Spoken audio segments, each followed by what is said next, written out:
Everyone, তো তোমাদের অপেক্ষার অবসান আজকে থেকে শুরু হয়ে যাচ্ছে অগ্নিপক্ষের বায়োলজির শুভারম্ভ, সেটাও আমার হাত ধরে, তোমাদের বর্ণালী ম্যামের হাত ধরে। তো প্রত্যেকে ঝটপট জয়েন হয়ে যাও। অনেকেই এসে গেছে দেখছি। তো তোমাদের সাথে কমিউনিকেশন হবে, কথা হবে, তার সাথে সাথে অনেক টপিকস আমরা আজকে ক্লিয়ার করব। তোমাদের যে প্রথম চ্যাপ্টারটা রয়েছে প্ল্যান্ট ফিজিওলজি, সেই প্ল্যান্ট ফিজিওলজির প্রথম চ্যাপ্টার সালোক সংশ্লেষ বা ফটোসিনথেসিস, এই চ্যাপ্টারটাই কিন্তু আজকে আমরা স্টার্ট করছি। এই চ্যাপ্টার দিয়েই শুভারম্ভ। এবার তোমরা বলবেন না আবার প্ল্যান্ট পড়বো, তো প্ল্যান্ট তো কিছু পড়তেই হবে, বায়োলজি যেহেতু, আর বায়োলজির শুরুই হয় প্ল্যান্ট দিয়ে। যে কোনো অরিজিন অফ লাইফ শুরু হয়েছে প্ল্যান্ট দিয়ে, তো প্ল্যান্ট তো আমাদের পড়তেই হবে। হ্যালো প্রত্যেককে, সবাই বলছে ম্যাম কেমন আছেন। তো তোমাদের সাথে কথা হবে, প্রথমেই তোমাদের সাথে একটু কথা বলে নেব, তারপর আমরা ক্লাস স্টার্ট করব। তোমাদের কি কি বক্তব্য? আচ্ছা, একজন বাবু সোনা, ঠিক আছে। হ্যালো, শোনা যাচ্ছে?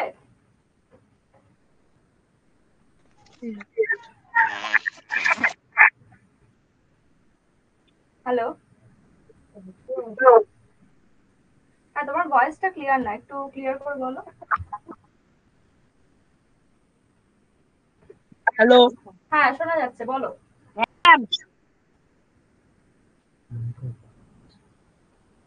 আচ্ছা যাই হোক, একটু প্রবলেম হচ্ছে। নেক্সট দেখে নেব, মন্ডল ধ্রুব। হ্যালো। হ্যাঁ ম্যাম, কেমন আছেন? আমি তো ভালো আছি, তোমরা কেমন আছো বলো। আজকে তোমাদের ক্লাসের প্রথম ক্লাস, মানে শুরু হচ্ছে বায়োলজি, তো কেমন এক্সাইটমেন্ট? হ্যাঁ ম্যাম, খুবই ভালো এক্সাইটমেন্ট, ফাটিয়ে পড়াশোনা হবে। একদম এটাই আপনাদের চাই। আপনাদের ক্লাস তো করছি। প্রত্যেকটা ক্লাস প্রত্যেককে লাইভ অ্যাটেন্ড করতে হবে এবং খুব মন দিয়ে পড়তে হবে, তবেই তো ভালো রেজাল্ট হবে, তাই তো? হ্যাঁ ম্যাম, এবং ক্লাসের পর পড়াগুলোও পড়ে ফেলছি সবকিছু। একদম একদম, ক্লাসের সাথে সাথে করে চলতে হবে। ব্যাকলগস রাখলেই কিন্তু ভীষণ ভীষণ প্রবলেম, এত হিউজ একটা সিলেবাস। ঠিক আছে, থ্যাংক ইউ।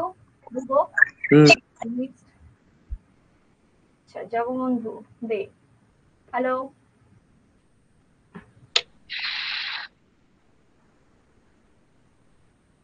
শোনা যাচ্ছে জগবন্ধু? হ্যাঁ ম্যাম শোনা যাচ্ছে, কেমন আছেন?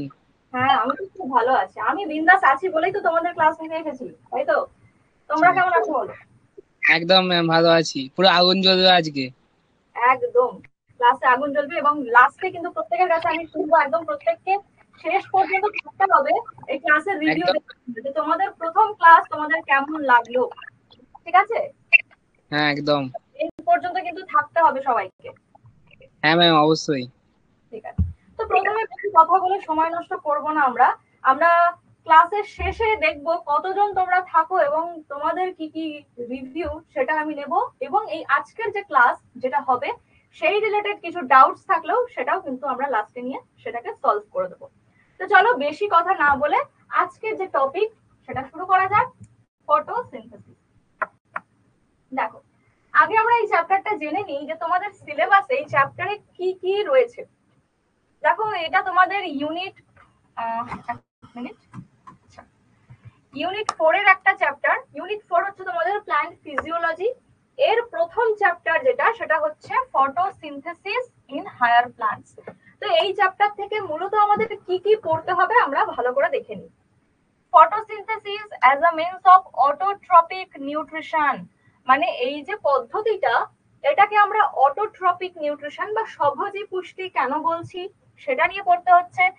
সাইট অফ ফটোসিনথেসিস, এই সালোক সংশ্লেষ প্রক্রিয়া কোথায় হয় সেটা শুনতে হবে। আচ্ছা, সাউন্ড প্রবলেম হচ্ছে বলছে, প্রত্যেকের কি সাউন্ড প্রবলেম নাকি কেউ ক্লিয়ার শুনতে পাচ্ছে একটু জানাবে।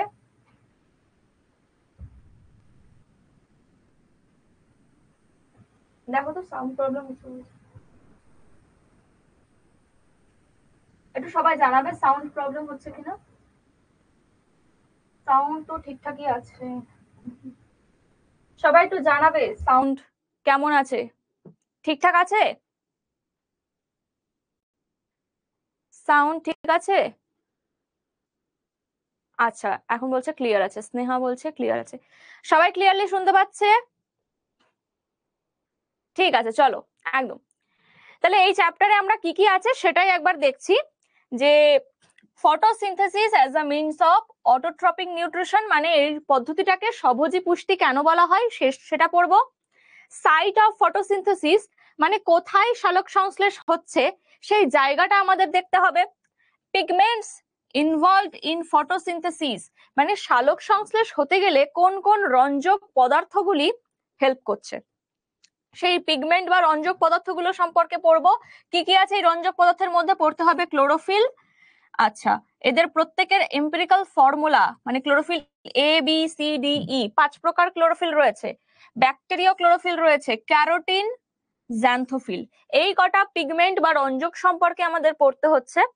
তারপর যাচ্ছে photochemical and biosynthetic phases of photosynthetic, মানে সালোক সংশ্লেষের আলোক দশা এবং অন্ধকার দশা, এই দুটো সম্পর্কে পড়তে হবে।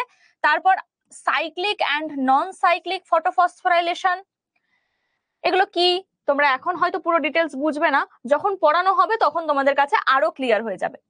কেমিওসমোটিক হাইপোথিসিস, এটা পড়তে হচ্ছে। ফটো রেসপিরেশন মানে আলোক শ্বসন, সালোক সংশ্লেষের সাথে সাথে শ্বসনও কিন্তু হতে পারে, সেই আলোক শ্বসন আমরা পড়বো। C3 সাইকেল, C4 সাইকেল এবং ক্যাম সাইকেল, এই কটা।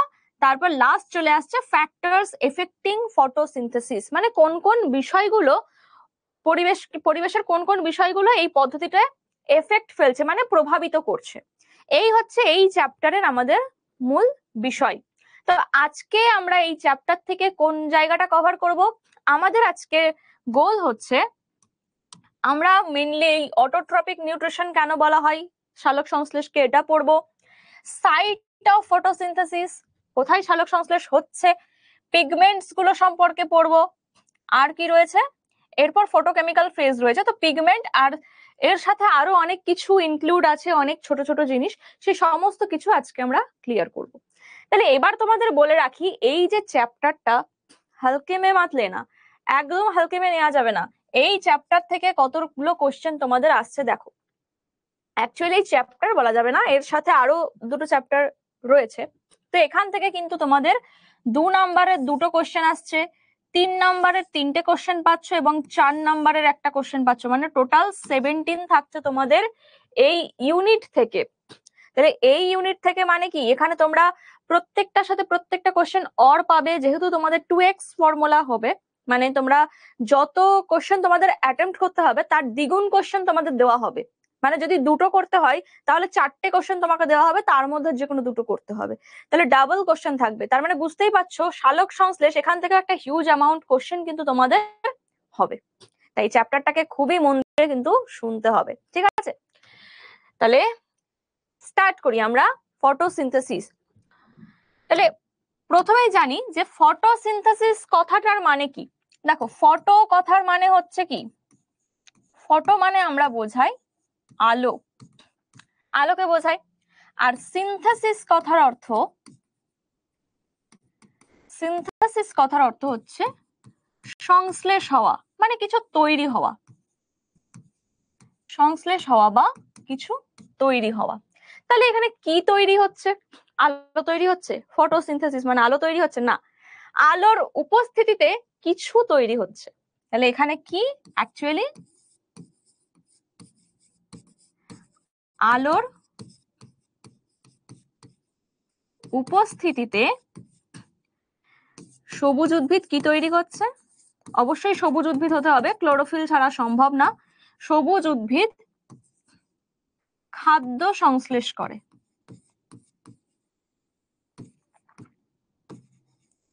এই পদ্ধতিটাকে আমরা কি বলছি? ফটোসিনথেসিস মানে সালোক সংশ্লেষ। তোমাদের প্রত্যেককে বলবো, ক্লাসে যখন যেটা হচ্ছে তোমরা কিন্তু খাতা পেন নিয়ে বসবে, প্রত্যেকের সামনে খাতা পেন নিয়ে বসবে। সেই খাতায় কিন্তু ক্লাসে বোর্ডে যা যা হচ্ছে সেটা নোট করতে থাকো। ক্লাস নোট ভীষণ গুরুত্বপূর্ণ। ক্লাসের সাথে সাথে ক্লাস চলাকালীন যদি তোমরা নোটস বানাও, সেটা কিন্তু পরবর্তীকালে তোমাদের অনেক অনেক ভালো হবে। মানে কিভাবে ভালো হবে? তোমরা ক্লাসটা শুধুমাত্র শুনছো, শুধুমাত্র শুনলে অতটাও তোমরা হয়তো সেটাকে ব্রেনে ইমেজ ক্রিয়েট করতে পারছো না। যখন তুমি সেটা শুনে লিখছো, সেটা কিন্তু তোমার ব্রেনে অনেকটা সেট হয়ে যাচ্ছে। এর ফলে তোমার প্রিপারেশনটাও ভালো হচ্ছে। পরে যখন তুমি পড়াটা রেডি করতে বসবে তখন দেখবে খুব ইজিলি তোমার পড়াটা তৈরি হয়ে যাচ্ছে এবং সেটা বহুদিন মনে থাকবে। বাট শুনে ওই এক ঝলক পড়ে রেখে দিলে এটা কিন্তু তুমি বেশি দিন মনে রাখতে পারবে না। তাই প্রত্যেকে সাথে সাথে নোট করবে। ছবিগুলো কি করবে, ছবিগুলোও নিজের মতন করে নোট করতে হবে। আমি তোমাদের এখানে এই জন্যই পিপিটিতে আমি খুব বেশি কিছু হিউজ লিখে আনিনি।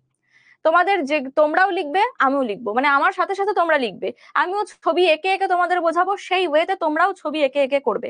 কারণ ছবি তো খুব ইম্পর্টেন্ট, কারণ এবার তো তোমরা আর এমসিকিউতে টিক করবে না, এবার কি ছবি এঁকে লিখতে হবে, তোমাদের ছবিটাও আঁকতে হবে, সাথে ডেসক্রিপশন লিখতেও হবে। তাহলে লেখা প্র্যাকটিস করতে হবে। লেখার থেকে কিন্তু অনেক দিন তোমরা ডিটাচ রয়েছো, লেখা প্র্যাকটিস করতে হবে।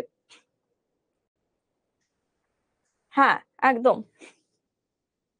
আচ্ছা বলছে লিখি ম্যাম, রোজ লিখে নি। একদম, যারা ক্লাসের সাথে সাথে রোজ লিখে নেবে তাদের কিন্তু কোনো ব্যাকলগস থাকবে না।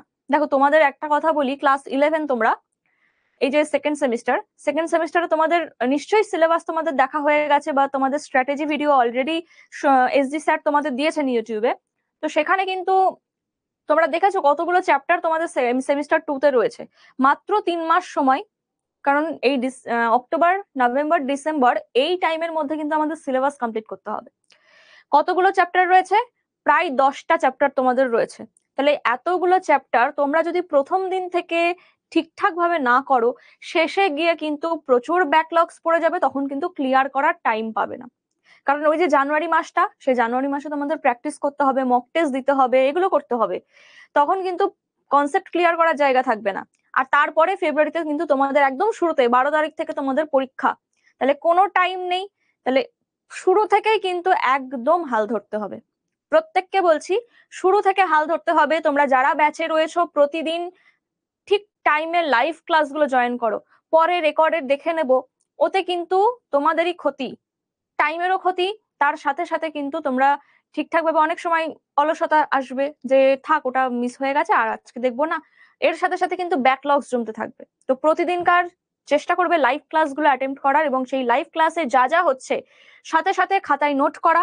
ক্লাস নোট তো আফটার ক্লাস তোমরা পেয়েই যাবে, সেটা কথা নয়, কিন্তু এই নোটটা করার কারণ হচ্ছে তোমাদের প্রিপারেশনটা আরো বেটার হওয়া। কারণ এখানে আমরা শুধু তোমাদের পড়াবো না, কিভাবে তোমরা আরো বেটার হতে পারো সেই উপদেশগুলো অন্তত দেব, আর সেগুলো তোমরা মেনে চলার চেষ্টা করো, তাহলে অবশ্যই তোমাদের রেজাল্ট খুব ভালো হবে। বোঝা গেল?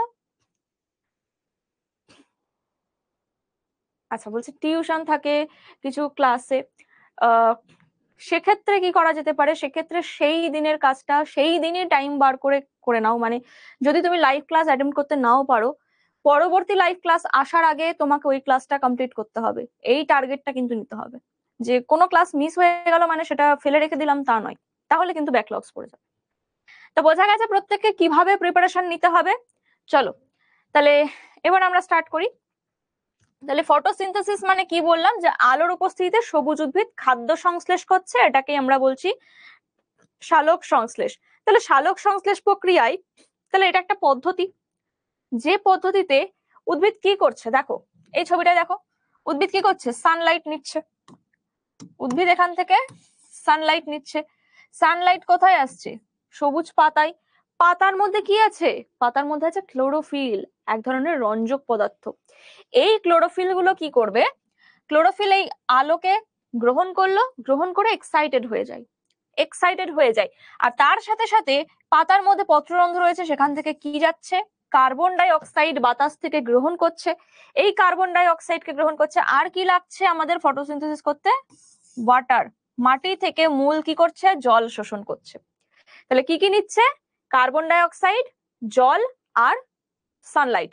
এই সমস্ত গুলোকে নেওয়ার পর ক্লোরোফিল কি করছে, ক্লোরোফিল এগুলোকে বিভিন্নভাবে রাসায়নিক পরিবর্তনের মাধ্যমে কি উৎপন্ন করছে, সুগার, যেটাকে আমরা কি বলছি, খাদ্য। আর সাথে সাথে কি রিলিজ করছে, অক্সিজেন। তাহলে আমরা যদি সালোক সংশ্লেষের ফর্মুলাটা দেখি, কি হবে, কি কি লাগলো আমাদের, কার্বন ডাই অক্সাইড লাগলো। কার্বন ডাই অক্সাইড কত অণু লাগে, 6 অণু কার্বন ডাই অক্সাইড লাগে, এটা মনে রাখবে, 6 অণু কার্বন ডাই অক্সাইড, তার সাথে 12 অণু জল। এই দুটো ইউজ করা হচ্ছে কাদের উপস্থিতিতে, সূর্যালোকের উপস্থিতিতে। তাহলে সানলাইট বা সূর্যালোক আর তার সাথে পাতায় কি থাকছে? ক্লোরোফিল। পাতায় থাকছে ক্লোরোফিল। এই সূর্যালোক আর ক্লোরোফিলের উপস্থিতিতে কি হচ্ছে? এক অণু গ্লুকোজ তৈরি হচ্ছে, C6H12O6। এক অণু গ্লুকোজ তৈরি হচ্ছে, এটা কি? গ্লুকোজ বা শর্করা জাতীয় খাদ্য। গ্লুকোজের সাথে সাথে আর উপজাত বস্তু রূপে কি তৈরি হচ্ছে? ওই যে অক্সিজেন। তাহলে 6 অণু অক্সিজেন তৈরি হচ্ছে, এখানে কিছুটা জলও তৈরি হয়, 6 অণু জলও তৈরি হচ্ছে, যেগুলো বাষ্পমোচন হয়ে যায়, মানে পাতা থেকে কি এই জলের কণাগুলো বাইরে বাষ্পীভূত হয়ে যায় জল, তাহলে জল উৎপন্ন হচ্ছে। তাহলে এই হচ্ছে আমাদের সালোক সংশ্লেষের জেনারেল ফর্মুলা। রাজেশ বলছে ম্যাম অফলাইন নেওয়ার প্রয়োজন হবে কি? কি প্রয়োজন? এখানে কি কোনো কমতি আছে তোমাদের? এখানে যারা অ্যাপে কমপ্লিট ক্লাস করবে কোনো অফলাইন টিউশনের প্রয়োজন নেই। এখানে কিন্তু সমস্ত কিছু প্রোভাইড করা হচ্ছে, এভরিথিং প্রোভাইড করা হবে, যেটা তোমাদের প্রিপারেশনে কমপ্লিট প্রিপারেশন যেটা বলতে পারো। কোনো খামতি এখানে থাকবে না। তোমাদের ক্লাস কনসেপ্ট থেকে শুরু করে তোমাদের মক টেস্ট থেকে শুরু করে সমস্ত কিছু তোমাদের প্রোভাইড করা হবে, ঠিক আছে? কোনো রকম অফলাইনের প্রয়োজন নেই।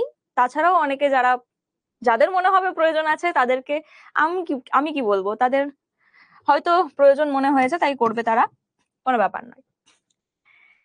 ঠিক আছে, তাহলে এটা গেল সালোক সংশ্লেষের জেনারেল ফর্মুলা। তাহলে এই যে পুরো পদ্ধতিটা, এই পুরো পদ্ধতি হতে গেলে আমাদের কি কি লাগে? আজকে আমরা এই পদ্ধতিতে তো ঢুকবো না, কিন্তু এই পদ্ধতি হতে গেলে যা যা লাগবে সেই সমস্ত জিনিসগুলো, মানে আজকে এই চ্যাপ্টারের বেস আমরা আজকে ক্লিয়ার করব। বোঝা গেছে? এই চ্যাপ্টারের বেস ক্লিয়ার করব। তাহলে ফার্স্টেই চলে আসি প্রথম যে পয়েন্টটা আমাদের সিলেবাসের, সালোক সংশ্লেষ একটি স্বভোজী পুষ্টির পদ্ধতি। কেন স্বভোজী পুষ্টি বলা হয়? স্বভোজী কথার মানে হচ্ছে যারা নিজেদের খাদ্য নিজেরা তৈরি করতে পারে তাদেরকে স্বভোজী বা অটোট্রপিক বলা হয়। তো সবুজ উদ্ভিদ কি করছে? সবুজ উদ্ভিদ সূর্যালোককে গ্রহণ করছে এবং বাইরের কিছু বাহ্যিক উপাদান যেমন কার্বন ডাই অক্সাইড, জল, এগুলোকে গ্রহণ করে খাদ্য উৎপাদন করতে পারছে, যেই খাদ্যকে সে নিজের কাজেও লাগাচ্ছে এবং সেখান থেকে জীবকুল মানে আদার্স প্রাণীরাও কিন্তু হেল্প পাচ্ছে। তাহলে উদ্ভিদ নিজের খাদ্য নিজে তৈরি করতে পারছে, তাহলে এটাকেই আমরা কি বলছি? স্বভোজী পুষ্টি। এবার যদি বলি তাহলে কি বলবো? স্বভোজী মানে হচ্ছে উদ্ভিদ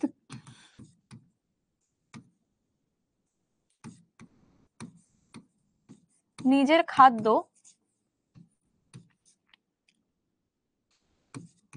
তৈরি করে সালোক সংশ্লেষ পদ্ধতিতে। সালোক সংশ্লেষ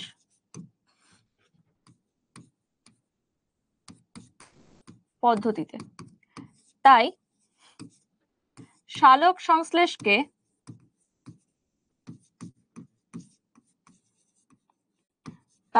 সংশ্লেষকে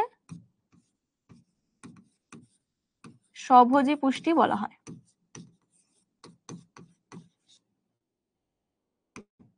স্বভোজী পুষ্টি প্রক্রিয়া বলা হয়।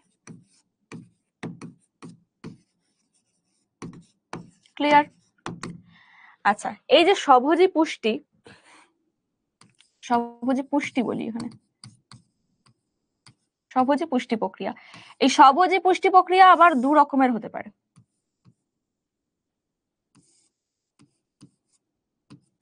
একটা হচ্ছে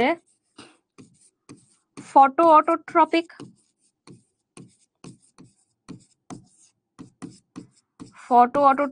পুষ্টি, আর একটা হচ্ছে কেমো অটোট্রপিক পুষ্টি। কেমো অটোট্রপিক পুষ্টি। তাহলে স্বভোজী পুষ্টি দু রকমের হতে পারে, একটা হচ্ছে ফটো অটোট্রপিক আর একটা হচ্ছে কেমো অটোট্রপিক। ফটো মানে কি? আলো, একটু আগেই বলেছি। তাহলে ফটো অটোট্রপিক, অটোট্রপ মানে তো স্বভোজী, তাহলে কার উপস্থিতিতে স্বভোজী হচ্ছে? ফটো মানে আলোর উপস্থিতিতে। তাহলে আলোকে কাজে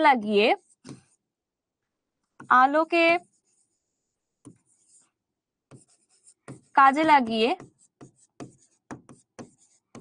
যে সমস্ত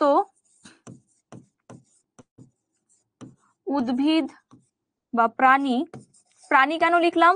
কিছু এক্সেপশনাল প্রাণীও রয়েছে যারা ফটোসিনথেসিস করতে পারে। কিছু ব্যাকটেরিয়া রয়েছে, রোডোসিউডোমোনাস, রোডোস্পাইরিলাম, এরা কিন্তু রয়েছে, বা কিছু ইউগ্লিনা, ক্রাইসামিবা, এরাও কিন্তু সালোক সংশ্লেষ করতে পারে। তাই এখানে প্রাণী কথাটা উল্লেখ করলাম। যারা আলোকে কাজে লাগিয়ে যে সমস্ত উদ্ভিদ বা প্রাণী খাদ্য উৎপাদন করে বা খাদ্য সংশ্লেষ করে, তাদের আমরা কি বলছি? Photo autotrophic. কাকে কাজে লাগালো? আলোকে কাজে লাগালো।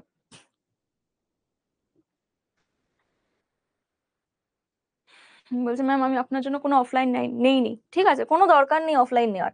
এখানে প্রত্যেকটা ক্লাস অ্যাটেন্ড করবে, কোনো অফলাইন নেওয়ার প্রয়োজন নেই। এটা গেল ফটো অটোট্রপিক। আর কেমো অটোট্রপিক মানে কি বোঝায়? কেমো কথার অর্থ হচ্ছে রাসায়নিক উপাদান। কিছু কিছু ব্যাকটেরিয়া রয়েছে, যেমন রোডোস্পাইরিলাম রয়েছে, কি বা নাইট্রোব্যাক্টার। আমি যদি বলি নাইট্রোব্যাক্টার, এক্সাম্পলটা দিয়ে দিই এখানে। এক্সাম্পল হয়ে যাচ্ছে তোমার নাইট্রোব্যাক্টার। এই ধরনের কিছু ব্যাকটেরিয়া রয়েছে যাদের মধ্যে বেশ কিছু কেমিক্যাল কম্পোনেন্টস রয়েছে বা রাসায়নিক উপাদান রয়েছে। এরা কি করে? এদের আলো প্রয়োজন নেই, ওই রাসায়নিক উপাদানের দ্বারাই এরা কি করছে? খাদ্য উৎপাদন করছে, সেগুলোকে ভেঙে বিশ্লেষণ করে খাদ্য উৎপাদন করছে। তাহলে এটাতে কি লিখবো? রাসায়নিক উপাদানকে কাজে লাগিয়ে, রাসায়নিক উপাদানকে কাজে লাগিয়ে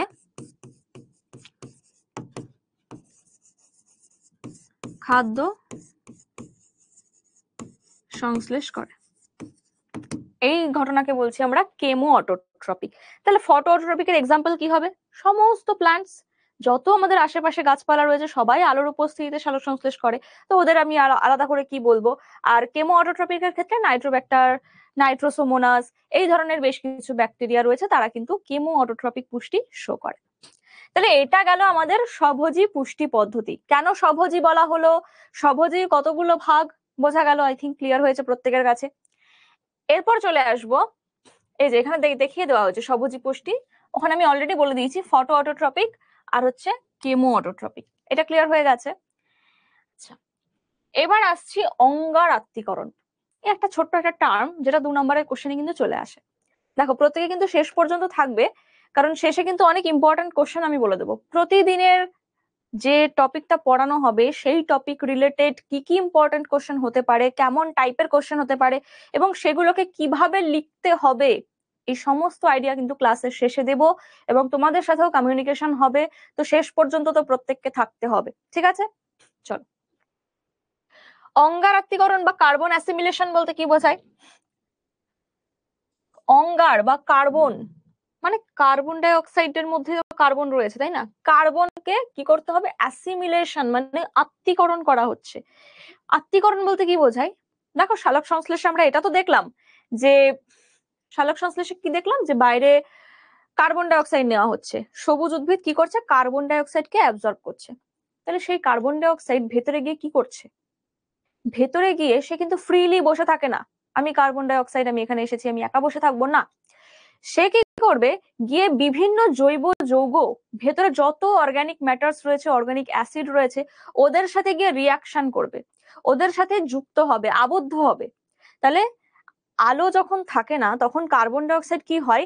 বিভিন্ন কোষস্থ জৈব যৌগে, কোষের মধ্যে থাকা জৈব যৌগগুলোর সাথে আবদ্ধ হয়। এই আবদ্ধ হওয়ার ঘটনাকেই আমরা কি বলছি? অঙ্গার আত্তীকরণ বা কার্বন অ্যাসিমিলেশন। তাহলে আমরা কি বলবো? যে সবুজ উদ্ভিদ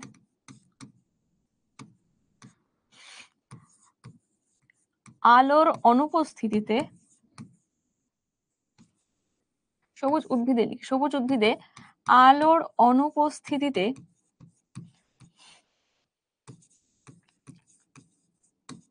বাতাসের মুক্ত কার্বন ডাই অক্সাইড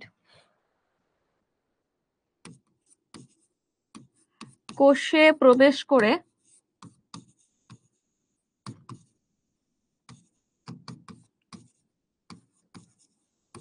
কোষীয় বিভিন্ন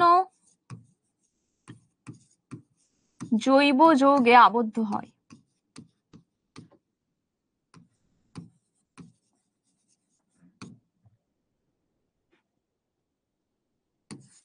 এই আবদ্ধ হওয়ার ঘটনাকে আমরা কি বলছি? অঙ্গার আত্তীকরণ। অঙ্গার আত্তীকরণ বলছি। ক্লিয়ার?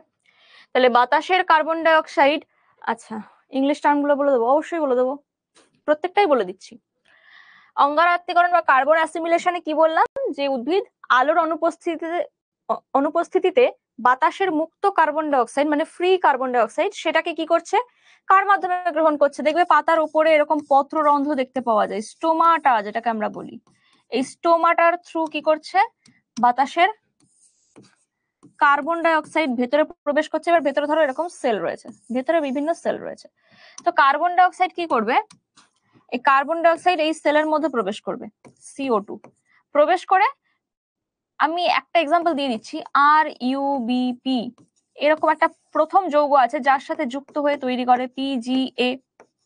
এভাবে এখান থেকে বিভিন্ন রাসায়নিক উপাদান মানে সরি অর্গানিক উপাদান তৈরি হতে থাকবে, বিভিন্ন জৈব অ্যাসিড তৈরি হতে থাকবে, সেগুলোর মধ্যে কি হচ্ছে, কার্বন ডাই অক্সাইড আবদ্ধ হচ্ছে। এই ঘটনাটাকে আমরা কি বলছি, অঙ্গার আত্তীকরণ বা কার্বন অ্যাসিমিলেশন। ক্লিয়ার হয়েছে? কার্বন অঙ্গার আত্তীকরণ কাকে বলে? এটা 2 মার্কসের কোশ্চেন হিসেবে বেশ ইম্পর্টেন্ট, 2 নাম্বারের কোশ্চেনের জন্য এটা পড়ে রাখতে পারো। নেক্সট দেখে নিই, সালোক সংশ্লেষকারী বেশ কিছু জীব, ফটোসিনথেটিক অর্গানিজমস। কারা কারা ফটোসিনথেসিস করে? সবুজ উদ্ভিদ তো অবশ্যই করবে।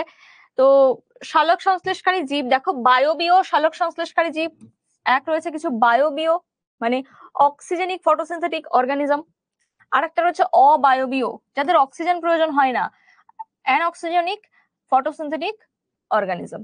তাহলে বায়োবিও সালোক সংশ্লেষকারী জীব কারা কারা বায়ুতে থাকে? প্রোক্যারিওটস এর মধ্যে রয়েছে কিছু নীলাভ সবুজ শৈবাল, যারা অ্যালগি, সবুজ শৈবাল, তারা কি প্রোক্যারিওটিক, আর এরা কি করতে পারে, সালোক সংশ্লেষ করতে পারে। কারণ শৈবালের মধ্যেই শৈবাল হচ্ছে প্রথম প্রিমিটিভ প্লান্ট যার মধ্যে ক্লোরোফিল এসেছিল আর যারা ফটোসিনথেসিস করতে পারে। তারপরে ইউক্যারিওটিকের মধ্যে কারা পড়ছে? ইউক্যারিওটিকের মধ্যে সকল সবুজ উদ্ভিদ, যত প্ল্যান্টস রয়েছে এর মধ্যে আমি আর কি পড়বো, সমস্ত সবুজ উদ্ভিদ রয়েছে। আর রয়েছে প্রোটিস্ট। প্রোটিস্ট কি? প্রোটিস্ট হচ্ছে কিছু প্রাণী, এরা কিন্তু উদ্ভিদ নয়। কি কি রয়েছে? ইউগ্লিনা, ক্রাইসামিবা, এরাও কিন্তু ফটোসিনথেসিস করতে পারে। এবার সবুজ উদ্ভিদের মধ্যে আমরা কি রেখেছি? উদ্ভিদের মূল কি সালোক সংশ্লেষ করতে পারে? হ্যাঁ পারে। উদ্ভিদের কাণ্ড তোমরা দেখেছো, কাণ্ড যদি সবুজ হয় সেটা করতে পারে। উদ্ভিদের পাতা সালোক সংশ্লেষ করছে, কিন্তু মূল কিভাবে করছে? মূল তো সবুজ হয় না। তো কিছু কিছু এক্সেপশনাল ক্ষেত্রে দেখতে পাওয়া যায়, যেমন এই যে গুলঞ্চের আত্তীকরণ মূল, অর্কিডের বায়বীয় মূল, এরা কিন্তু সালোক সংশ্লেষ করতে পারে। এদের হচ্ছে স্পেসিফিক আলাদা নেচার রয়েছে, আলাদা ক্যারেক্টার। আর কাণ্ড কাদের ক্ষেত্রে করতে পারে? দেখো এমনি চারা গাছের ক্ষেত্রে যদি বলি, সমস্ত চারা গাছই কিন্তু অঙ্গার আত্তীকরণের এক্সাম্পল বলবো। এক্সাম্পলটা তোমাদের বলে দিই, এটা কোনো এক্সাম্পল নয়।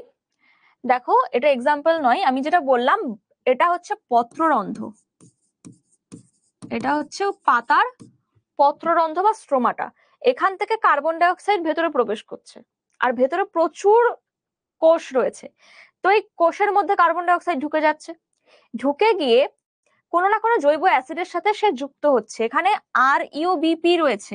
আমি RUBP দিয়ে একটা এক্সাম্পল বললাম, আমরা এর পরে যখন অন্ধকার দশা পড়বো না, তখন তোমাদের কাছে ওটা পুরোপুরি ক্লিয়ার হয়ে যাবে। এখানে জাস্ট এটুকু জেনে রাখো যে RUBP বলে একটা যৌগ কোষের মধ্যে থাকে, তার সাথে গিয়ে কার্বন ডাই অক্সাইড যুক্ত হয়ে PGA মানে ফসফোগ্লিসারিক অ্যাসিড তৈরি করে, যার মধ্যে কটা কার্বন থাকে? 3টে কার্বন থাকে এই ফসফোগ্লিসারিক অ্যাসিডের মধ্যে।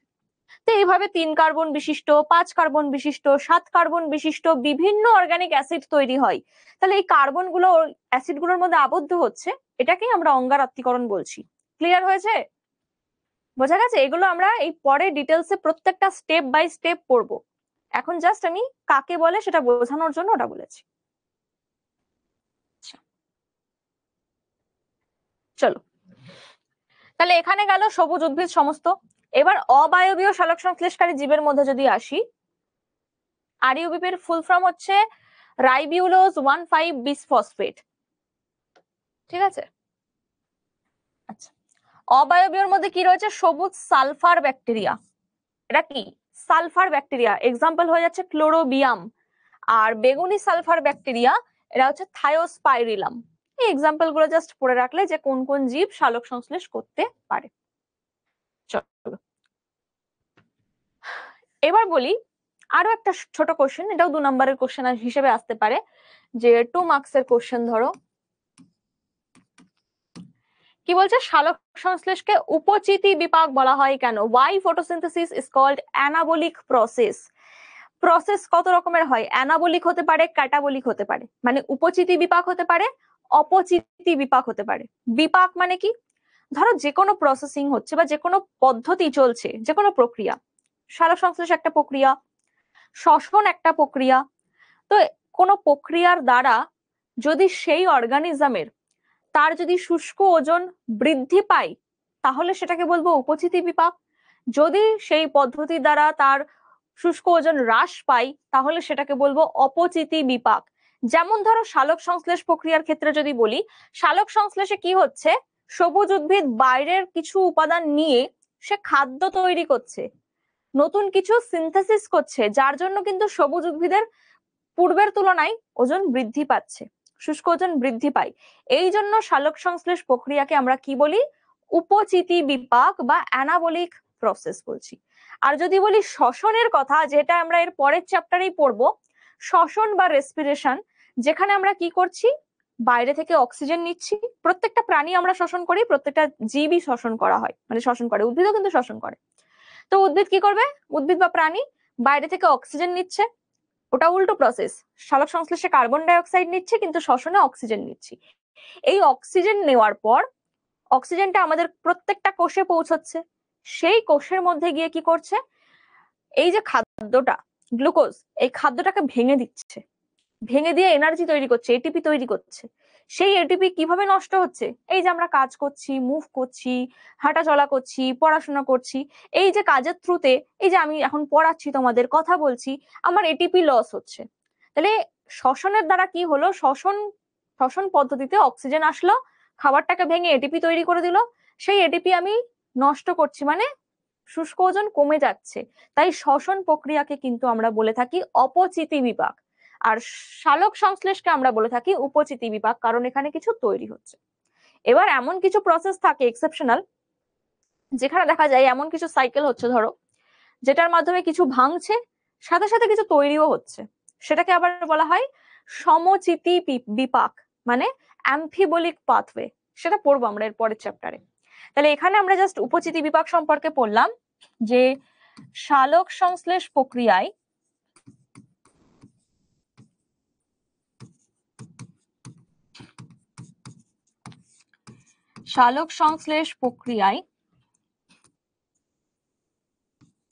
খাদ্য সংশ্লেষের জন্য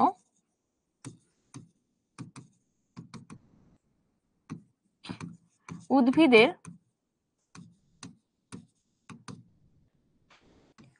শুষ্ক ওজন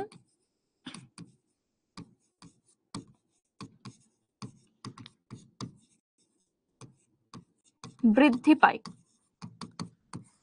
তাই সালোক সংশ্লেষকে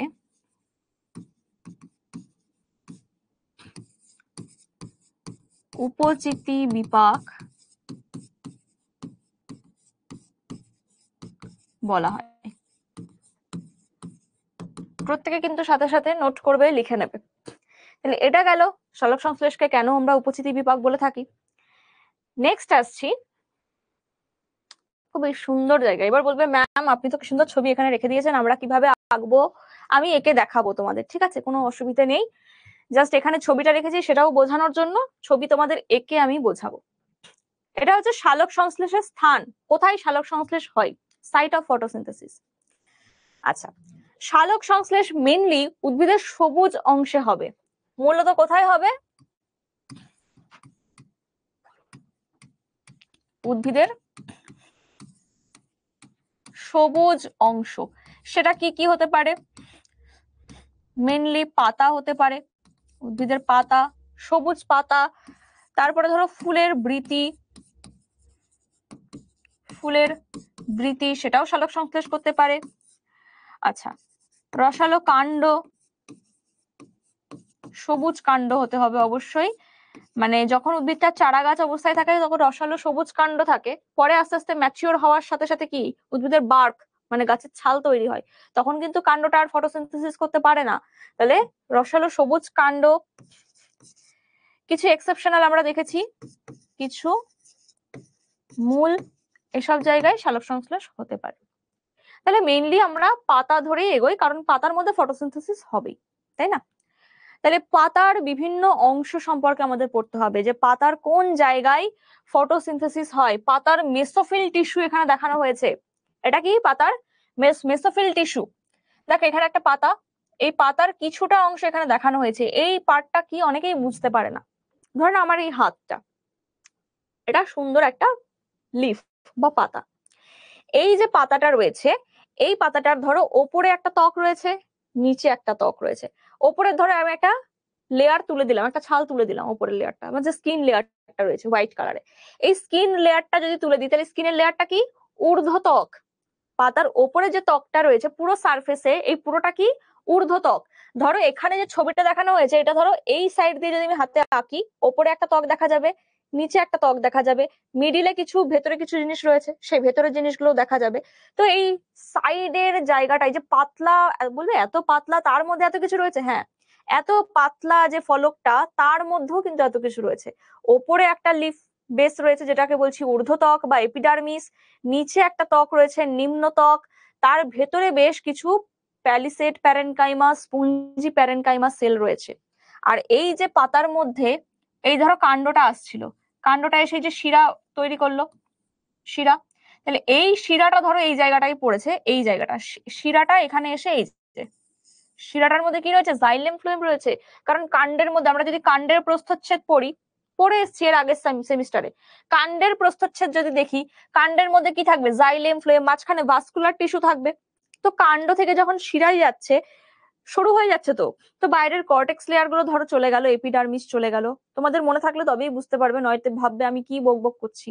তো বাইরের এপিডার্মিস কর্টেক্সটা চলে যাবে, এই জাইলেম ভেতরের মাঝে যে স্টিলি রিজিয়নটা, সেই স্টিলি রিজিয়নটা আস্তে আস্তে সরু হয়ে পাতার মধ্যে প্রবেশ করছে। তাহলে সেইটাই কিন্তু আমরা দেখতে পাচ্ছি। দেখো কিছুটা পরপর দূরে দূরে দিকে এখানে একটা স্টিলি রিজিয়ন, এখানে একটা স্টিলি রিজিয়ন, এখানে রয়েছে, এখানে রয়েছে, এইসব জায়গায় এই জাইলেম ফ্লোয়েমের পার্ট গুলো আমরা দেখবো। তাহলে আমরা যদি ছবিটা আঁকি, এভাবে আঁকো তোমরা ছবিটা, যে একদম ধরো এই একটা পাতা,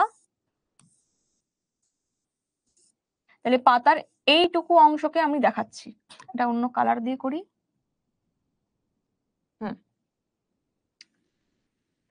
ধরো এই অংশটুকুকে আমি কেটে দেখাচ্ছি সাইড দিয়ে, এখানটা ধরো কাট করেছি, কাট করার পর একটা পাতলা সেকশন নিয়েছি, তাহলে কেমন দেখতে পাবো, এরকম দেখতে পারবো। এটা হচ্ছে পাতার ওপরের যে ত্বকটা, ঊর্ধ্বত্বক, ঠিক আছে, পাতার ঊর্ধ্বত্বক। এটা হয়ে যাচ্ছে পাতার নিচের ত্বক, যেটাকে বলছি নিম্ন ত্বক। আর নিম্ন ত্বকে প্রচুর স্টোমাটা দেখতে পাওয়া যায় বা পত্ররন্ধ্র দেখতে পাওয়া যায়। তার মানে আমি যদি পাতার উল্টো দিকটা কি, এটা ধরো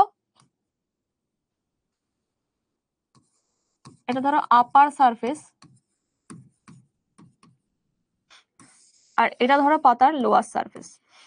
লোয়ার সারফেসে কি, এখানে একটা পত্ররন্ধ্র, এখানে পত্ররন্ধ্র, এখানে পত্ররন্ধ্র, এরকম বিভিন্ন জায়গায় প্রচুর পত্ররন্ধ্র কিন্তু দেখতে পাওয়া যায়। তাহলে এই নিম্ন ত্বকটা যদি আমি তুলি, নিম্ন ত্বকের মধ্যে এরকম প্রচুর পত্ররন্ধ্র দেখতে পাবো। তাহলে এটাকে আমি লিখে দিচ্ছি কি, ঊর্ধ্বত্বক, এটাকে বলছি নিম্নত্বক, আর এই যে ওপেনিংটা, এটাকে বলছি পত্ররন্ধ্র বা স্টোমাটা। তারপরে কি, তারপরে হয়ে যাচ্ছে ভেতরে বেশ কিছু সেল রয়েছে। কি কি সেল রয়েছে, প্যালিসেড প্যারেনকাইমা সেল রয়েছে। খুব ইজি ডায়াগ্রাম আঁকছি, ইজিলি আঁকো। এখানে কি রয়েছে, এগুলো সব প্যালিসেড প্যারেনকাইমা। আর বেশ কিছু রয়েছে স্পঞ্জি প্যারেনকাইমা। এই গোলাকার গুলোকে আমরা কি বলবো? Spongy parenchyma. এগুলো হয়ে যাচ্ছে প্যালিসেড প্যারেনকাইমা, আর এগুলোকে বলবো স্পঞ্জি প্যারেনকাইমা। ঠিক আছে, আর মাঝখানে কি থাকে বললাম? মাঝখানে তো ওই যে ভাস্কুলার বান্ডিল থাকবে, তাহলে এইটাকে বলবো কি? এন্ডোডার্মিস বা অন্তস্তক। ওই যে বললাম শুধু স্টিলি রিজিয়নটা যাবে বাইরের, এর বাইরে কর্টেক্স ছিল, এর বাইরে এপিডার্মিস ছিল, সেগুলো কাণ্ডে ছিল। কাণ্ড থেকে তো সরু হয়ে পাতার মধ্যে এসছে না। এইখানে যদি এই জায়গাটা যদি আমি দেখি, তাহলে বাইরে কি ছিল? বহিস্তক, কর্টেক্স অঞ্চল, তারপরে অন্তস্তক, ভেতরে জাইলেম ফ্লোয়েম। আমার শুধু এইটা ভেতরে চলে এসছে, বাইরের রিজিয়নটা শুরু হয়ে গেছে। তাহলে এর মধ্যে কি রয়েছে? এর মধ্যে বেশ কিছু জাইলেম কোষ, এই ব্লু কালার এগুলো ধরো জাইলেম কোষ, আর বেশ কিছু ফ্লোয়েম কোষ। ফ্লোয়েম গুলোকে এই কালার দিয়ে দেখায়। বেশ কিছু ফ্লোয়েম কোষ রয়েছে, জাইলেম ফ্লোয়েম এর মধ্যে রয়েছে। তাহলে এইটাকে আমরা এক কথায় কি বলবো? নালিকা বান্ডিল বলতে পারি। নালিকা বান্ডিল এর মধ্যে রয়েছে। তো এটা হচ্ছে কি? মেসোফিল কলা। এই গঠনটা কিসের গঠন? মেসোফিল কলার গঠন। বোঝা গেল? তাহলে মেসোফিল কলার মধ্যে কি কি পার্ট আমরা দেখতে পেলাম? আমরা পড়ছি ফটোসিনথেসিসের সাইট। তাহলে কোথায় ফটোসিনথেসিস হয়? এর মধ্যে যত কোষ রয়েছে এই সমস্ত কোষে ফটোসিনথেসিস হবে। এবার কোষের মধ্যে কোথায় হবে? আরো এক্সাক্ট জায়গায় আমাদের যেতে হবে, প্রমিনেন্ট জায়গায় যেতে হবে। তাহলে এখান থেকে আমি একটা প্যারেনকাইমা সেলকে নিয়ে চলে আসি। ধরো এই হচ্ছে একটা প্যারেনকাইমা সেল, প্যালিসেড প্যারেনকাইমা নিয়ে চলে এলাম। এই সেলের মধ্যে কি থাকবে? কোষ তো, নিউক্লিয়াস থাকবে, সাইটোপ্লাজম থাকবে, তাই না? এইভাবে সব কিন্তু থাকবে, নিউক্লিয়াস, সাইটোপ্লাজম সবগুলো থাকবে। তার সাথে প্রচুর পরিমাণে কি দেখতে পাওয়া যায়? ক্লোরোফিল পিগমেন্ট দেখতে পাওয়া যায়, ক্লোরোপ্লাস্ট দেখতে পাওয়া যায়। ধরো এখানে ক্লোরোপ্লাস্ট, এখানে ক্লোরোপ্লাস্ট, প্রচুর ক্লোরোপ্লাস্ট কিন্তু এইভাবে চারিদিকে সজ্জিত থাকে। এগুলো হচ্ছে কি? ক্লোরোপ্লাস্ট। আমরা প্লাস্টিড পড়েছিলাম কোষ চ্যাপ্টারে, এর আগের সেমিস্টারে। কোষ চ্যাপ্টারে প্লাস্টিড বলেছিলাম 3 প্রকারের হয়, ক্রোমোপ্লাস্ট, ক্লোরোপ্লাস্ট আর লিউকোপ্লাস্ট। ক্রোমোপ্লাস্ট কোথায় থাকে? যেগুলো কালারিং রিজিয়ন, ফুলের পাপড়ি হতে পারে, ফলের ত্বক হতে পারে, এই সব জায়গায়। আর ক্লোরোপ্লাস্ট কোথায় থাকবে? ক্লোরোপ্লাস্ট যার মধ্যে ক্লোরোফিল থাকে সেটা উদ্ভিদের সবুজ অংশে থাকবে। তার মানে পাতার মেসোফিল কলা তো সবুজ। সবুজ কেন হয়? এর মধ্যে ক্লোরোফিল আছে তাই, ক্লোরোপ্লাস্ট আছে তাই। তাহলে এই ক্লোরোপ্লাস্ট প্রচুর পরিমাণে থাকার জন্য কিন্তু পাতার কালারটা সবুজ হচ্ছে। এবার দেখো এই যে ক্লোরোপ্লাস্টের গঠন যদি আমরা ডিটেলে দেখি, একটা ক্লোরোপ্লাস্টকে আমরা ডিটেলে দেখব। নোট করছো তো? আচ্ছা, বাইরে কটা আবরণী রয়েছে? একটা ক্লোরোপ্লাস্টে দুটো আবরণী দেখতে পাওয়া যায়। কি কি? বাইরেরটাকে বহিস্তক বলবো, এটা হচ্ছে একটা ক্লোরোপ্লাস্টের গঠন। বাইরেরটাকে বলবো বহিস্তক, ভেতরের তাককে বলবো অন্তস্তক। আর এই দুটো স্তরের মাঝে একটা ফাঁকা রিজিয়ন দেখতে পাওয়া যায়। এই ফাঁকা রিজিয়নটাকে বলবো পেরিপ্লাস্টিডিয়াল স্পেস। পেরিপ্লাস্টিডিয়াল স্পেস। বোঝা গেল? এটা গেল ক্লোরোপ্লাস্টের কভারিং। ভেতরে কি কি থাকে? এই ক্লোরোফিলটা থাকে কোথায় এক্সাক্ট? ক্লোরোফিলটা থাকে এর মধ্যে আরো এরকম গ্রিন কালারের প্লেট লাইক স্ট্রাকচার দেখতে পাওয়া যায়। এরকম বেশ কিছু দেখবে, আমরা যদি পয়সা কয়েন মানে যে খুচরো কয়েনগুলোকে যদি পরপর পরপর সাজিয়ে রাখি, যেমন দেখতে হবে সেই রকম ভাবে ক্লোরোপ্লাস্টের ভেতরে এরকম সাজানো থাকে। এগুলো এরকম সাজানো থাকে। তো এই এক একটা কয়েন বা এক একটা প্লেটকে আমরা কি বলবো? এই এক একটা প্লেটকে আমরা বলবো থাইলাকয়েড। তাহলে এই একটা সিঙ্গেল প্লেট, ধরো একটা সিঙ্গেল প্লেট লাইক স্ট্রাকচার, এই একটা সিঙ্গেল প্লেট লাইক স্ট্রাকচারকে আমরা কি বলছি, একটা পাতের মতন অংশকে আমরা কি বলছি, থাইলাকয়েড বলছি। এটাকে কি বলবো, থাইলাকয়েড। এই থাইলাকয়েডের কটা পর্দা, দুটো পর্দা, এখানেও বহিঃপর্দা অন্তঃপর্দা দুটো রয়েছে।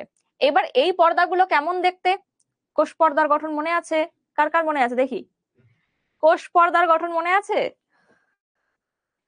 কোষ পর্দার গঠন কি কি ছিল, লিপিড স্তর ছিল, প্রোটিন স্তর ছিল, লিপিড বাইলেয়ার ছিল, কার কার মনে আছে দেখি, নাকি সবাই ভুলে গেছে, বলতে হবে আবার, কারণ এই থাইলাকয়েডের পর্দাটা খুব ইম্পর্টেন্ট। ধ্রুব বলছে মনে আছে, ঠিক আছে প্রত্যেকে হ্যাঁ হ্যাঁ হ্যাঁ মনে আছে, ঠিক আছে মনে আছে যখন খুবই ভালো।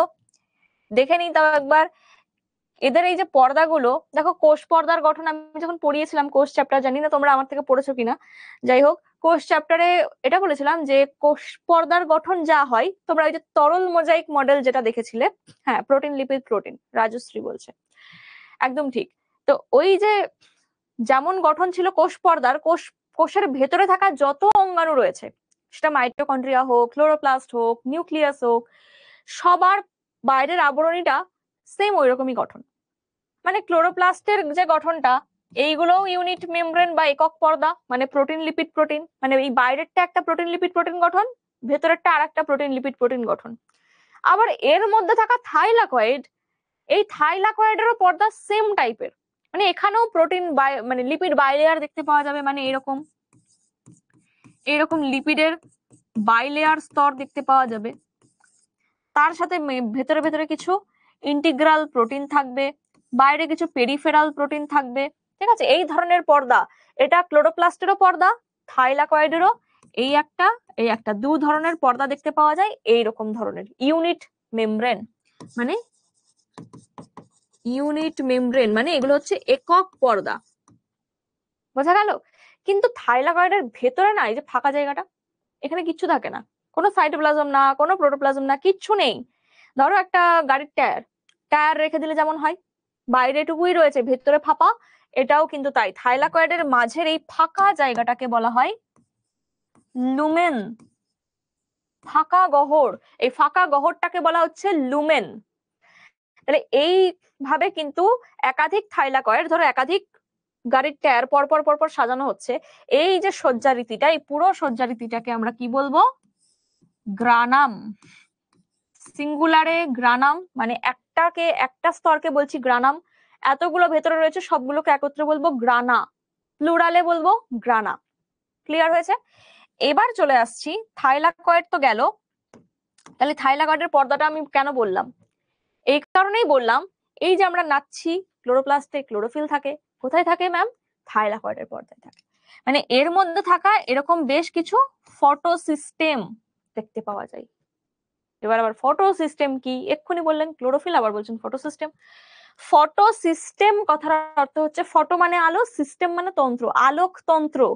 আলোকতন্ত্র মানে দেখো একটা একটা করে সিঙ্গেল ক্লোরোফিল তো সাজানো থাকে না, এই যে থাইলাকয়েডের পর্দা, এরকম এক একটা জায়গায়, এই যে আমরা বললাম না লিপিড স্তরের মাঝে মাঝে অনেক ইন্টিগ্রাল প্রোটিন থাকে, তো এরকম এখানে কিন্তু একটা একটা করে প্রোটিন থাকে না, অনেকগুলো প্রোটিন ধরো ম্যাশ আপ করা থাকে। তো এরকম অনেকগুলো ক্লোরোফিল অণু, অসংখ্য ক্লোরোফিল অণু একসাথে জোটবদ্ধ হয়ে একটা ফটো সিস্টেম তৈরি করে বা আলোকতন্ত্র তৈরি করে, রঞ্জক তন্ত্রও বলতে পারি ওটাকে। তো এইভাবে থাইলাকয়েডের পর্দার মধ্যে রঞ্জক তন্ত্র গঠন করে থাকে ক্লোরোফিল। বোঝা গেছে? আচ্ছা, কি হাইপোফিলিপের কি বলছো? আচ্ছা, ওটা হাইড্রোফিলিক আর হাইড্রোফোবিক হবে, আচ্ছা ঠিক আছে, স্পেলিং মিস্টেক। হাইড্রোফিলিক আর হাইড্রোফোবিক, এখানে আমাদের ওটা কাজে লাগবে না ধ্রুব। হাইড্রোফিলিক বলতে বোঝাই যারা ওয়াটার লাভিং মলিকিউল, মানে এই যে লিপিডের হেড গুলো হচ্ছে ওয়াটার লাভিং, আর লিপিডের টেল গুলো হাইড্রোফোবিক, মানে এরা জলকে ভয় পায়, তাই জন্য এরা বাইলেয়ার ফর্মেশন করে থাকে, কারণ কোষের তো দুদিকেই জল থাকে। এটা আচ্ছা, আগের স্লাইডটা একটু দেবো, আগে এটা আমি ক্লিয়ার করে নিই। তাহলে এই যে লুমেন পড়লাম, ফাঁকা গহ্বর, থাইলাকয়েডের পর্দায় অসংখ্য ক্লোরোফিল অণু একত্রিত হয়ে এক একটা রঞ্জক তন্ত্র তৈরি করেছে। তাহলে ক্লোরোফিলের এক্সাক্ট স্থান বোঝা গেল। উদ্ভিদের সবুজ অংশে মানে সবুজ অংশের যে কোনো কোষের মধ্যে ক্লোরোপ্লাস্টের মধ্যে থাইলাকয়েডের পর্দায় থাকে ক্লোরোফিল। আর এই ক্লোরোফিলের মধ্যেই হচ্ছে সালোক সংশ্লেষ পদ্ধতি। তাহলে সালোক সংশ্লেষের এক্সাক্ট স্থান বোঝা গেছে। এবার এই যে জায়গাটায় ক্লোরোফিলে আলো পড়লো, ক্লোরোফিল উত্তেজিত হলো, দিয়ে কিছু রাসায়নিক বিক্রিয়া হলো, হওয়ার পরই তো কিন্তু শেষ হয়ে যায় না, অন্ধকার দশাও রয়েছে। সেটা কোথায় হবে? তাহলে এই গ্রানাতে আমি যদি বলি, গ্রানাতে সালোক সংশ্লেষের আলোক দশা সম্পন্ন হয়। এরপরে যখন আমরা পড়বো দেখবো যে সালোক সংশ্লেষ দুটো প্রক্রিয়ায় হয়, একটা হচ্ছে আলোক দশা, একটা হচ্ছে অন্ধকার দশা। তাহলে আলোক দশা কোথায় হবে? গ্রানাতে হবে। আর অন্ধকার দশা কোথায় হবে? এই গ্রানাগুলো না কিছু ল্যামেলি দ্বারা কানেক্টেড, এরকম ভাবে বিভিন্ন জায়গায় কানেক্টেড। এগুলোকে বলা হয় স্ট্রোমা ল্যামেলি। Stroma lamellae. আর মাঝের যে ফাঁকা জায়গাগুলো এগুলোকে বলা হচ্ছে স্ট্রোমা। তাহলে এই যে স্ট্রোমা ল্যামেলি, এই সমস্ত জায়গায় কি হচ্ছে? সালোক সংশ্লেষের অন্ধকার দশাটা কমপ্লিট হচ্ছে। তাহলে এই জায়গায় কি হচ্ছে? অন্ধকার দশা সম্পন্ন হচ্ছে। আর কি থাকে ক্লোরোফিলে? আরো অনেক কিছু থাকে, কিছু স্টার্চ গ্র্যানিউল থাকে, ঠিক আছে, অয়েল ড্রপলেটস, এগুলো থাকে এর মধ্যে। এগুলো আমাদের এখানে কাজে লাগবে না, আমাদের যেটা কাজে লাগবে আমরা শুধু সেটাই পড়েছি, যে গ্রানা আর স্ট্রোমা। গ্রানার মধ্যে কি এই যে থাইলাকয়েড রয়েছে, যার মধ্যে কি ফটোসিস্টেম রয়েছে, সেখানে আলোক দশা হচ্ছে। আলোক দশা হওয়ার পর বাকি খাদ্য তৈরি যে ফুড প্রসেসিং, সেটা কোথায় হবে? অন্ধকার দশা স্ট্রোমাতে হবে। একদম এই পর্যন্ত ক্লিয়ার? সাইট অফ ফটোসিনথেসিস প্রত্যেকের কাছে ক্লিয়ার? কে আগের স্লাইড চাইছিল? আগের স্লাইডে কি আছে? এইবার দেখো, আগের স্লাইডে আমি এটাই লিখেছি কোথায় কোথায় সালোক সংশ্লেষ হয়। এই যে ছবিটা, এই ছবিটাও তোমাদের ওখানে এঁকে দেখানো হয়েছে, আর এটা হচ্ছে ক্লোরোপ্লাস্টের ছবি। ক্লোরোপ্লাস্টের দেখো এই যে বাইরের পর্দা, ভেতরের পর্দা, ভেতরে কতগুলো গ্রানা রয়েছে দেখো, একটা কেটে দেখানো হয়েছে। আর এইগুলো কি? Stroma lamellae. এই যে মাঝের ফাঁকা জায়গাগুলো স্ট্রোমা, এগুলো, আর এগুলো হচ্ছে স্ট্রোমা ল্যামেলি। এটাই কিন্তু তোমাদের এঁকে দেখিয়েছি এখানে। এই ছবিটা দেখে ভালো করে নোট করে নাও।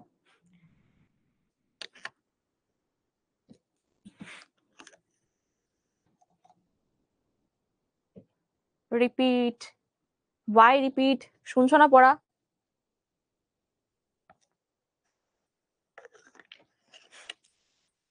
আগেরটা বলতে টপিকের নামটা একটু বলো, তাহলে বুঝতে পারবো কোনটা রিপিট করতে হবে।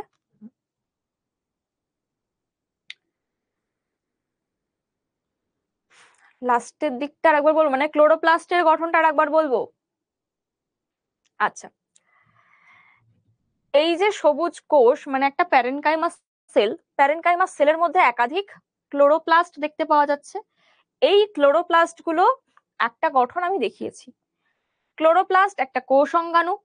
ভালো করে মন দিয়ে শুনবে, বারবার রিপিট করবে না, ঠিক আছে? তো এই ক্লোরোপ্লাস্টের দুটো পর্দা দেখতে পাওয়া যায়। মানে বাইরে একটা, ধরো ফুটবলের বাইরে একটা কভারিং রয়েছে, এই কভারিংটাকে যদি আমি ছিঁড়ে ফেলি, ভেতরে আর একটা কভারিং দেখতে পাবো। তো দুটো কভারিং রয়েছে, বহিস্তক আর অন্তস্তক। আর এই দুটো কভারিং এর মাঝে কিছুটা গ্যাপ থাকে, যে জায়গাটাকে বলি আমরা পেরিপ্লাস্টিডিয়াল স্পেস। এবার ভেতরে যে জায়গাটা, ধরো ফুটবলের ভেতরে ফাঁকা জায়গাটা, ওই জায়গাটায় কি আছে? ওই জায়গায় আছে অসংখ্য এরকম প্লেটের মতন, চাকতির মতন অংশ দেখতে পাওয়া যায়, যেগুলো পরপর পরপর স্তরে স্তরে সাজানো থাকে। এই এক একটাকে আমরা কি বলছি? থাইলাকয়েড বলছি। এক একটা প্লেটকে, এই যে এখান থেকে আমি একটা প্লেটকে আলাদা করে এঁকে দেখিয়েছি, এইটার নাম হচ্ছে থাইলাকয়েড। এই যে প্লেটটার যে দুটো পর্দা দেখতে পাওয়া যায়, পর্দা দুটো কি প্রকৃতির? একক পর্দা প্রকৃতির। মানে এই যে পর্দাটা, এটাও প্রোটিন লিপিড প্রোটিন দ্বারা গঠিত, এই পরের পর্দাটাও প্রোটিন লিপিড প্রোটিন দ্বারা গঠিত, মানে একক পর্দা। এই পর্দার মধ্যেই ধরো বিভিন্ন ফটো সিস্টেম কিন্তু রয়েছে। আলোকতন্ত্র মানে অসংখ্য ক্লোরোফিল একসাথে জমাট বেঁধে রয়েছে, সেই জায়গাটাকে কি তৈরি করেছে? এই জায়গাটাকে রঞ্জক তন্ত্র তৈরি করেছে, যেখানে কি তৈরি হবে? ফটোসিনথেসিস হবে, মানে আলোক দশা হবে। তোমাদের এখন আলোক দশা কি অন্ধকার দশা কি এটা বুঝতে হবে না, জাস্ট এটা বুঝে নাও যে ফটোসিনথেসিস হতে গেলে, পুরো প্রসেসটা হতে গেলে দুটো দশা হতে হয়। প্রথমে আলোক দশা মানে দিনের বেলা কিছু প্রসেসিং ঘটে, তারপরে সূর্য ডুবে গেলে তারপরে রাতেও কিন্তু কিছু ঘটনা ঘটে, সেগুলো হচ্ছে অন্ধকার দশা। তাহলে আলোক দশাটা ক্লোরোপ্লাস্টের কোথায় ঘটবে? গ্রানাতে ঘটবে। মানে এই যে থাইলাকয়েড গুলো পরপর সজ্জিত হয়ে যে পুরো শাড়িটা তৈরি করেছে, পুরো শাড়িটাকে আমরা কি বলছি? গ্রানা। এই গ্রানার মধ্যে মানে এই সব থাইলাকয়েড গুলোর মধ্যে কি হচ্ছে? সালোক সংশ্লেষের আলোক দশা হচ্ছে। আর স্ট্রোমা কি? এই যে পরপর পরপর কানেক্টেড রয়েছে, দেখো এই গ্রানার সাথে এইটা দ্বারা কানেক্টেড রয়েছে, এই গ্রানার সাথে এই গ্রানা কানেক্টেড রয়েছে, এটা কানেক্টেড রয়েছে। এছাড়াও বাইরে যে ফাঁকা ম্যাট্রিক্স বা ফাঁকা জায়গা, এইগুলোকে বলা হচ্ছে স্ট্রোমা। এই স্ট্রোমার মধ্যে অন্ধকার দশায় খাদ্য তৈরি হবে। ঠিক আছে, চলো প্রত্যেকের বোঝা গেছে? তাহলে এইটুকু মাথায় রাখবে, গ্রানার মধ্যে আলোক দশা হয়, অন্ধকার দশা হয় স্ট্রোমার মধ্যে।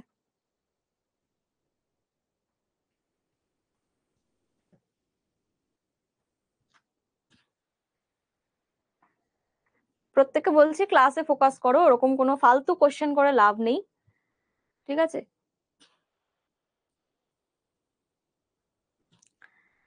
আচ্ছা প্রত্যেকের হয়ে গেলে বলবে। আচ্ছা আমি 1 মিনিট টাইম দিলাম, তোমরা লিখে নাও।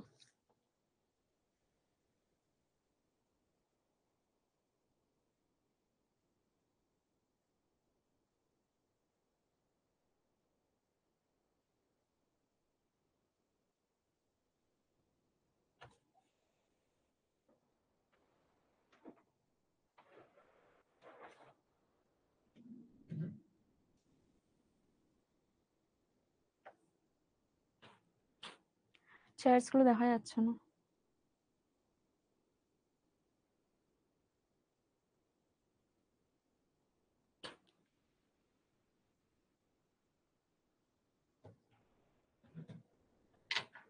আচ্ছা চেয়ার্স গুলো এখানে আসছে না কেন? নিচে দেখাচ্ছে, এখানে নিচে দেখাচ্ছে, মানে উঠছে না কমেন্টস গুলো। হ্যাঁ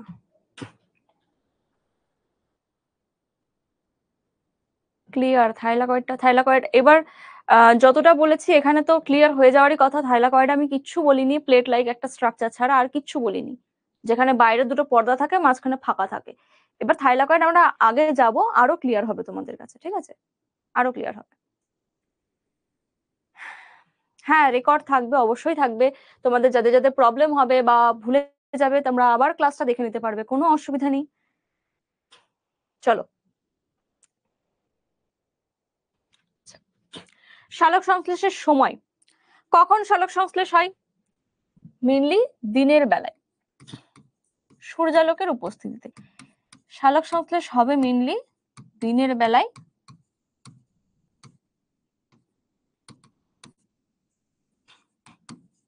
সূর্যালোকের উপস্থিতিতে।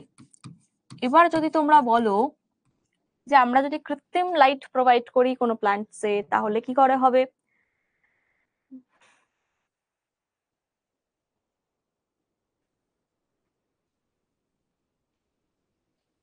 পিডিএফ, হ্যাঁ পিডিএফ দেওয়া হবে। Class note after class provide করা হয়ে যাবে। ক্লাস যখন রেকর্ডেড প্রোভাইড হয়ে যাবে, তার সাথে সাথে ক্লাস নোটও প্রোভাইড হয়ে যাবে অ্যাপে। তোমরা সমস্ত কিছু পেয়ে যাবে, এত টেনশন করার কি কারণ। পিডিএফ পেয়ে যাবে, কিন্তু খাতায় নোট করাটাও, কিন্তু ক্লাসের সাথে সাথে নোট করাটার কি বললাম আলাদা গুরুত্ব রয়েছে, সেটাও করতে হবে। তাহলে দেখো দিনের বেলায় সূর্যালোকের উপস্থিতিতে সালোক সংশ্লেষ হচ্ছে। এবার আমরা কিন্তু কৃত্রিম ভাবে, ধরো কোনো গাছ রেখেছি, সেটাকে কৃত্রিম আলো দেওয়া হচ্ছে, লাইট ফেলেও কিন্তু তার মধ্যে সালোক সংশ্লেষ ঘটানো সম্ভব। তাই এটা জাস্ট বললাম তার টাইম। বুক, যত বই পড়বে সব বই পড়ে ফেলবে। তোমাদের কতগুলো রেফারেন্স বই আছে? ফার্স্ট এনসিইআরটি পড়বে। এনসিইআরটি পড়ার পর যত পাবলিকেশন আছে, সাতরা পাবলিকেশন, ছায়া পাবলিকেশন, মৌলিক লাইব্রেরি, ঠিক আছে, প্রান্তিক, যা যা আছে, যতগুলো পারবে ততগুলো বই কভার করবে। যত বই পড়বে তত ভালো হবে। ঠিক আছে, আমি তো মানে আলাদা করে কোনো বইয়ের অ্যাড দেবো না, তোমরা যে কোনো বই ফলো করতে পারো। মেনলি তোমরা যারা এনসিইআরটি বেস পড়তে চাও, ক্লাস 11 তো এনসিইআরটি বেস পড়লেও যথেষ্ট। আর রেফারেন্স বই ফলো করলে যে কোনো একটা রেফারেন্স বই, তোমাদের কিন্তু একগাদা বই দেখতে হবে না, যে কোনো রেফারেন্স বই ভালোভাবে ফলো করো, ক্লাসগুলো ফলো করো, কোন কোন জায়গা রয়েছে সিলেবাস ধরো, টপিক গুলো পড়ো, ব্যাস তাহলেই হবে। বই নিয়ে এত চিন্তা করতে হবে না, সমস্ত বই ভালো। এনসিইআরটি ইংলিশ বই আছে, এনসিইআরটির বাংলা বইও পাওয়া যায়। এনসিইআরটির বাংলা বই পাওয়া যায়, যেটা ত্রিপুরা পাওয়া যায়, মানে দোকানে অর্ডার দিলেই কিন্তু এনসিইআরটির বাংলা বই এনে দেয়, তোমরা পেতে পারো। বাংলা পিডিএফও রয়েছে অনলাইনে অ্যাভেলেবেল। হ্যাঁ হ্যাঁ, একদম পাওয়া যায়, বাংলা বই পাওয়া যায়। আচ্ছা, না দুটো খাতা আলাদা করার দরকার কি, বায়োলজির একটা নির্দিষ্ট খাতা করো যথেষ্ট। কারণ আমরা তো আলাদা আলাদা চ্যাপ্টার পড়াবো, আমি যেগুলো পড়াবো স্যার অন্যগুলো পড়াবেন, তো দুটোই একই খাতায় করো, কোনো অসুবিধা নেই। অবশ্যই তোমার যদি ইংলিশ বেটার লাগে, ইংলিশ বেটার পড়তে পারো, পড়তে পারলে কোনো অসুবিধা নেই, কিন্তু তোমরা যেহেতু পরীক্ষাটা দেবে বাংলায়, বোর্ডস এক্সাম, তো বোর্ডস এক্সামের জন্য তোমরা বাংলায় পড়তে পারো। আর যদি তোমার মনে হয় যে পরবর্তীকালে তোমরা বিভিন্ন এন্ট্রান্স এক্সাম যেগুলো হয় দেবে, সেক্ষেত্রে তোমরা ইংলিশটাও পড়তে পারো, কোনো অসুবিধা নেই। ঠিক আছে, চলো এবার চলে আসি সালোক সংশ্লেষীয় রঞ্জক বা ফটোসিনথেটিক পিগমেন্টস। কি কি রঞ্জক দেখতে পাওয়া যায় উদ্ভিদের মধ্যে? সবুজ উদ্ভিদের মধ্যে 3 প্রকার রঞ্জক মেইনলি দেখতে পাওয়া যায়। এক হচ্ছে ক্লোরোফিল, নেক্সট হচ্ছে ক্যারোটিনয়েডস, আর হচ্ছে ফাইকোবিলিন। ক্লোরোফিল হচ্ছে প্রধান রঞ্জক পদার্থ, আর বাদ বাকি এগুলো হচ্ছে আনুষঙ্গিক রঞ্জক পদার্থ, যেগুলো হয়তো ডিরেক্টলি সালোক সংশ্লেষে হেল্প করে না, কিন্তু এগুলো সানলাইট গ্রহণ করবে, গ্রহণ করে ক্লোরোফিলে ট্রান্সফার করবে। তো এগুলো রিলেটেড কি কি পড়তে হবে আমি জাস্ট এখান থেকে তোমাদের দাগিয়ে দিচ্ছি, বইয়েরই পার্ট, এটা একটা বইয়েরই পার্ট, ঠিক আছে? আচ্ছা, ধ্রুব বলছে আমি নিট দেবো, তাহলে অবশ্যই এনসিইআরটি পড়ো, ইংলিশ পড়ো, এনসিইআরটি ইংলিশ পড়ো, নিট যদি দেওয়ার হয়। তাহলে কিন্তু এখন থেকে পুরোপুরি কনসেপ্ট ক্লিয়ার করতে হবে, কনসেপ্টে জোর দিতে হবে 11 থেকেই, ফাঁকি দিলে কিন্তু চলবে না একদম। কারণ 11টা 12টা দুটোই ম্যাক্সিমাম পার্ট রয়েছে। 11টা যারা ফাঁকি দেয়, যারা তোমরা পরবর্তীকালে নিট দেবে তাদের জন্য বলছি, 11টা ফাঁকি দিলে কিন্তু প্রচুর সমস্যায় পড়ে যাবে, কারণ ম্যাক্সিমাম প্লান্ট বেসড চ্যাপ্টার গুলো সমস্ত সবকিছু 11-এ। তাহলে এখানেই তোমরা ভাবো যে 11-এর মার্কস তো দরকার পড়বে না, এইচএস এরটাই তো মেন, 11টা কোনোভাবে পড়ে গেলেই হবে। কিন্তু পরবর্তীকালে এটা বুঝতে পারে না যে কোনো এন্ট্রান্স এক্সাম দিতে গেলে বা কম্পিটিটিভ এক্সাম দিতে গেলে সেখানে কিন্তু এই প্ল্যান্টের চ্যাপ্টার গুলো রেডি করতে ভীষণ প্রবলেম হয়ে যায়, কারণ তোমাদের নিচে তো বটানি জুলজি দুটোই ইকুয়াল নাম্বারে থাকবে, 180 করে, টোটাল 360। তাহলে বটানি পার্টটা পুরোই 11-এ রয়েছে, আর জুলজি পার্টটা মেনলি তোমাদের ইয়েতে রয়েছে, এই 11-এর শেষে কিছুটা রয়েছে হিউম্যান ফিজিওলজি, আর বাকিটা পুরোটাই ক্লাস 12 রয়েছে। তাহলে বটানি তো পড়তেই হবে, বটানি পড়তে গেলে 11টাকে জোর দিতে হবে, একদম 360 নাম্বার থাকে বায়োলজিতে, আর বটানিতে 180। তাহলে প্ল্যান্ট ফিজিওলজি কিন্তু খুব ইম্পর্টেন্ট। আচ্ছা আচ্ছা, যদি কিছু মিস হয়ে যায়, বারবার তোমরা আগের পেজটা করছো, তাহলে তো ক্লাস ইন্টারাপশন হবে, এবং যারা রেকর্ডেড দেখবে তাদের ক্ষেত্রে খুব সমস্যা হবে। তোমাদের যদি কিছু মিস হয়ে যায়, তোমরা রেকর্ডেড দেখে ওই জায়গাটাকে কভার করে নিও, বা এরপরে যখন ক্লাসের নোটটা আপলোড হয়ে যাবে সেখান থেকে তোমরা ওই বাকি জায়গাটা কভার করে নিও। বারবার আগের স্লাইড করতে গেলে ক্লাসের ইন্টারাপশনটা খুব বাজে হয়ে যাবে। আচ্ছা আচ্ছা, তোমাদের এই ডাউটস গুলো আবার আমি লাস্টে নিচ্ছি, পড়িয়ে নিই, পড়ার শেষে আবার তোমাদের কি কি ডাউটস আছে আমি সেগুলো নেব, বোঝা গেল? চলো এবার একটু পড়াশোনায় মন দিই। রঞ্জকের নাম, প্রথম কি রঞ্জক আসছে? ক্লোরোফিল সবুজ উদ্ভিদে থাকে। রঞ্জকের নাম, রাসায়নিক গঠন, দেখো এম্পিরিক্যাল ফর্মুলা, এগুলো কিন্তু তোমাদের সিলেবাসে দিয়েছে, ফর্মুলা গুলো পড়তে হবে। কোন ফর্মুলা পড়তে হবে? দেখো 5খানা ক্লোরোফিল রয়েছে। ক্লোরোফিল এ সংকেত কি? C55H72O5N4 Mg, কি অবস্থা, কত বড় ফর্মুলা। 55টা কার্বন পরমাণু রয়েছে, 72টা হাইড্রোজেন পরমাণু রয়েছে, অক্সিজেন রয়েছে 5টা, নাইট্রোজেন রয়েছে 4টে, ম্যাগনেসিয়াম রয়েছে 1টা। এই যে ফর্মুলা, এই ফর্মুলা গুলো কিন্তু মুখস্থ রাখতে হবে, একটু লিখে প্র্যাকটিস করতে হবে। ক্লোরোফিল বি, ক্লোরোফিল বি এর ফর্মুলা কি? দেখো কিছু কিছু চেঞ্জেস হবে, পুরোটা সেম, এই 70 আর 6 হাইড্রোজেন অক্সিজেনটার ভ্যারি করছে, এখানে কার্বন হাইড্রোজেন অক্সিজেন এই তিনটে একটু ভ্যারি করছে, নাম্বার গুলো একটু মনে রাখবে, এই 5টার যে ফর্মুলা, এই ফর্মুলা কটা মনে রাখবে। আর কি মনে রাখতে হবে এখান থেকে? বেশি কিছু মনে রাখতে হবে না, আমি যেটুকু বলছি এখানে এতটা দিয়েছি বলে পুরোটা পড়তে হবে তা নয়। ক্লোরোফিল গুলোর ফর্মুলা পড়বে, আর এই ক্লোরোফিল গুলোর কাজ কি, কাজটা সালোক সংশ্লেষকারী উদ্ভিদে প্রধান রঞ্জক হিসেবে কাজ করে, যা শোষিত সৌরশক্তিকে রাসায়নিক শক্তিতে পরিবর্তন করে। তাহলে এরা কি হিসেবে কাজ করছে? প্রধান রঞ্জক হিসেবে কাজ করে। আর যে সৌরশক্তিকে শোষণ করছে সেই সৌরশক্তিকে কেমিক্যাল এনার্জি, রাসায়নিক শক্তিতে রূপান্তরিত করতে হেল্প করে। তাহলে ক্লোরোফিল 5টার ফর্মুলা আর এই ক্লোরোফিল গুলোর কাজ, এই কটা আমরা পড়বো। আণবিক ওজন লাগবে না, আণবিক ওজন পড়তে হবে না, ঠিক আছে। দেখো এই ফর্মুলা গুলোর বিষয়ে এখানে একটু ডিটেলসে লেখা আছে যে ক্লোরোফিলের মৌলিক গঠন পরফাইরিন যৌগ সমন্বিত। তারপরে পরফাইরিন যৌগটি 4টে পাইরল বলয় দ্বারা গঠিত। পাইরল বলয় রয়েছে কটা? 4টে। এখানে দেখতে পাচ্ছ এই যে 4টে পাইরল বলয় রয়েছে, 1 2 3 4, 4টে পাইরল বলয় রয়েছে। তৃতীয় বলয়ের সঙ্গে কার্বন পরমাণুর পঞ্চম বলয় বর্তমান। এগুলো থেকে খুব একটা কোশ্চেন তোমাদের হবে না, জাস্ট ফর্মুলা গুলো একবার দেখে নেবে। তাহলে এটা গেল ক্লোরোফিল, ক্লোরোফিলের কাজ। আর সাথে কি কি ছিল? ক্যারোটিনয়েডস। এগুলোর কাজগুলো খুব ইম্পর্টেন্ট কাজ। ক্যারোটিনয়েডস এর মধ্যে রয়েছে কি? 2 রকমের হয় ক্যারোটিনয়েডস, একটা ক্যারোটিন, একটা জ্যান্থোফিল। 2 ধরনের ক্যারোটিনয়েডস হয়। ক্যারোটিন কি কি হতে পারে? Alpha carotene, beta carotene, gamma carotene, delta carotene, এরকম। ক্যারোটিনের কাজ কি? এইটা আমাদের পড়তে হবে। ক্যারোটিনের কাজ ভীষণ ভীষণ ইম্পর্টেন্ট। ক্যারোটিনয়েডস এর কাজ হচ্ছে ক্যারোটিন আর জ্যান্থোফিল আলো শোষণ করে উত্তেজিত হয়, কিন্তু প্রত্যক্ষভাবে সালোক সংশ্লেষ করতে পারে না। এই জায়গাটা ভালো করে দেখবে, প্রত্যক্ষভাবে সালোক সংশ্লেষ করতে পারে না। এই উত্তেজিত রঞ্জক কণাগুলি তাদের উত্তেজিত শক্তিকে ক্লোরোফিল এ অণুতে স্থানান্তরিত করে পরোক্ষভাবে সালোক সংশ্লেষ হারকে বৃদ্ধি করে। তাহলে এরা নিজে সালোক সংশ্লেষ করছে না, কিন্তু আলোটাকে অ্যাবজর্ব করছে, করে ক্লোরোফিলকে ট্রান্সফার করছে, পরোক্ষভাবে সালোক সংশ্লেষে হেল্প করে। এই কাজটা কিন্তু ইম্পর্টেন্ট। এছাড়াও ক্যারোটিনের আদার্স কি কাজ রয়েছে? আদার্স আরো কাজ রয়েছে। বর্ণ গঠন, নানা বর্ণের ক্যারোটিনয়েড ফুল ও ফলের বর্ণ সৃষ্টি করতে পারে, বীজের বিস্তারে হেল্প করে। আর কি রয়েছে? আলোক জারণ। তীব্র আলোয় ক্লোরোফিলের আলোক জারণ হয়। জ্যান্থোফিল তীব্র আলো শোষণ করে ক্লোরোফিলকে আলোক জারণের হাত থেকে রক্ষা করে। আলোক জারণ মানে কি? দেখো ক্লোরোফিলের কাজ কি? ক্লোরোফিলের কাজ সালোক সংশ্লেষ করা। এবার ধরো ক্লোরোফিল আলো শোষণ করছে, সেই আলো শোষণ করে এক্সাইটেড হয়, ইলেকট্রন ত্যাগ করে। আর এই ইলেকট্রন ত্যাগ করার পর বিভিন্ন রাসায়নিক বিক্রিয়া পরপর হতে থাকে।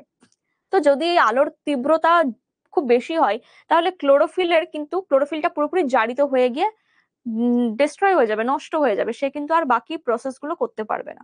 এটাকে বলা হচ্ছে ক্লোরোফিলের আলোক জারণ। আর এই আলোক জারণের হাত থেকে বাঁচায় কে? জ্যান্থোফিল। জ্যান্থোফিল কি করে? অতিরিক্ত তীব্রতা যুক্ত আলোকে নিজে অ্যাবজর্ব করে নেয়, নিজের ক্ষতি হোক, ওকে বাঁচাবে। ট্রু লাভ, ঠিক আছে। তো জ্যান্থোফিল কি করছে? ক্লোরোফিলকে রক্ষা করছে আলোক জারণের হাত থেকে। এটাকে বলা হচ্ছে নন ফটোকেমিক্যাল কোয়েঞ্চিং। মনে থাকবে।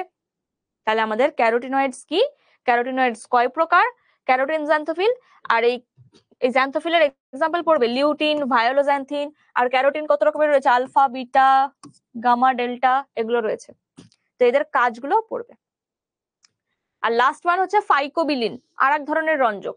ফাইকোবিলিন, ফাইকো কথার অর্থ হচ্ছে এখানে শৈবালকে বোঝাচ্ছে, আর বিলিন কথাটা বাইল থেকে এসছে, বাইল, পিত্তরঞ্জক, সেখান থেকে এসছে এই বিলিন কথাটা। তাহলে এই ফাইকোবিলিন কাদের মধ্যে পাওয়া যায়? সবুজ শৈবালদের মধ্যে পাওয়া যায়। তাও কোন শৈবালগুলো? যেগুলো সমুদ্রের হয়তো অনেক তলদেশে থাকে। ধরো জলের তলদেশে থাকলে সূর্যের আলো প্রপার হয়তো ওখানে পৌঁছতে পারে না। আমরা বিভিন্ন অঞ্চল পড়েছিলাম না, লিটোরাল অঞ্চল, তারপরে বেন্থিক অঞ্চল, এই সমস্ত অঞ্চলগুলো।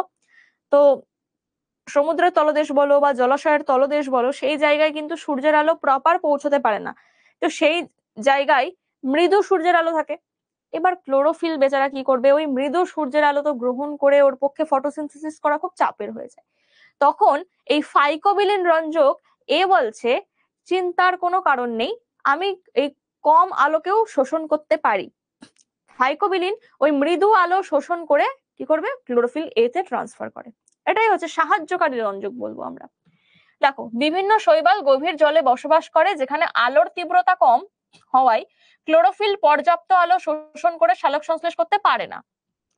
আর এই ফাইকোবিলিন জলের গভীরেও আলোক শোষণ করে ক্লোরোফিল এ তে সঞ্চালিত করে সালোক সংশ্লেষে সহায়তা করে। এই কারণে ফাইকোবিলিনকে সহায়ক রঞ্জক বা সহকারী রঞ্জক বলা হয়। ক্লিয়ার হয়েছে এটার কাজ? তাহলে ফাইকোবিলিন কত রকমের হতে পারে? এই যে ফাইকোবিলিন, ফাইকোসায়ানিন, ফাইকোএরিথ্রিন গুলো, এগুলো তোমরা অ্যালোফাইকোসায়ানিন, বিভিন্ন আলাদা আলাদা অ্যালগিতে বিভিন্ন রকমের দেখতে পাওয়া যায়। বিভিন্ন ধরনের শৈবাল, ধরো লাল শৈবাল রয়েছে, ফাইকোএরিথ্রিন থাকবে, ব্লু বা নীলাভ সবুজ শৈবাল, তাতে ফাইকোসায়ানিন থাকবে।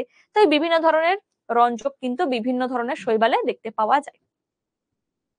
ম্যাম রাসায়নিক গঠনগুলো করতে হবে না, এত বড় রাসায়নিক গঠনগুলো তোমাদের আসার মতো নয়।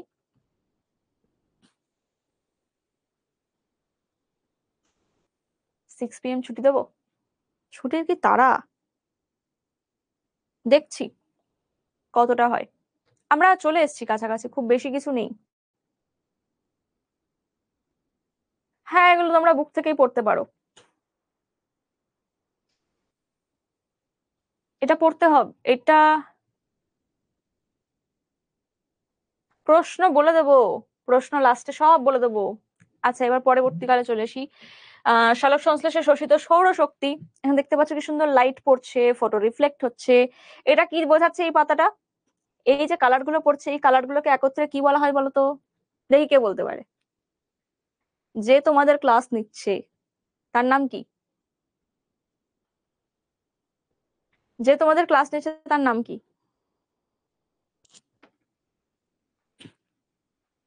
দেখি কে বলতে পারে। এই কালার গুলোকে একত্রে কি বলবো? একদম ঠিক আছে, এগুলো হচ্ছে বর্ণালী। তো এখানে আমাদের বর্ণালীকে একটু পড়তে হবে, মানে আমার সম্বন্ধে একটু তোমরা জেনে নাও। হ্যাঁ, এখানে আমার সম্বন্ধে আমি ইন্ট্রোডাকশন দিচ্ছি। ঠিক আছে, তাহলে এই যে সানলাইটে কি কি আলো রয়েছে? সানলাইট বা সূর্যালোক হচ্ছে এক প্রকার যৌগিক আলো। সেই যৌগিক আলো যখন ভাঙে, মানে যৌগিক আলোর মধ্যে কতগুলো কালার রয়েছে? 7টা কালার রয়েছে। ঠিক আছে, বেগুনি, নীল, আকাশি, সবুজ, হলুদ, কমলা, লাল, এই সমস্ত কালার গুলোকে একত্রে কি বলা হচ্ছে? বর্ণালী, দৃশ্যমান আলোক বর্ণালী বলা হয়। তাহলে এই আলোক বর্ণালী যখন পাতার মধ্যে পড়ছে, পাতার মধ্যে থেকে একটা কালারই রিফ্লেক্ট হয়, হলুদ এবং সবুজ কালারটা রিফ্লেক্ট হয়, যার জন্য আমরা পাতার কালার ওরকম দেখতে পাই। এবার আসি, এখানে আমাদের কি পড়তে হবে? এখানে আমাদের পড়তে হচ্ছে সালোক সংশ্লেষের শোষিত সৌরশক্তি। এই যে সূর্যের আলো, দৃশ্যমান আলো, এই যে এখানে দেখো ইয়েটা দেওয়া আছে। আচ্ছা, আমি এখানে লিখে দিই। হ্যাঁ, হ্যাঁ লিখে দিই। ধরো দৃশ্যমান আলো, এটা কি? দৃশ্যমান আলো মানে যে আলোটা আমরা দেখতে পাই।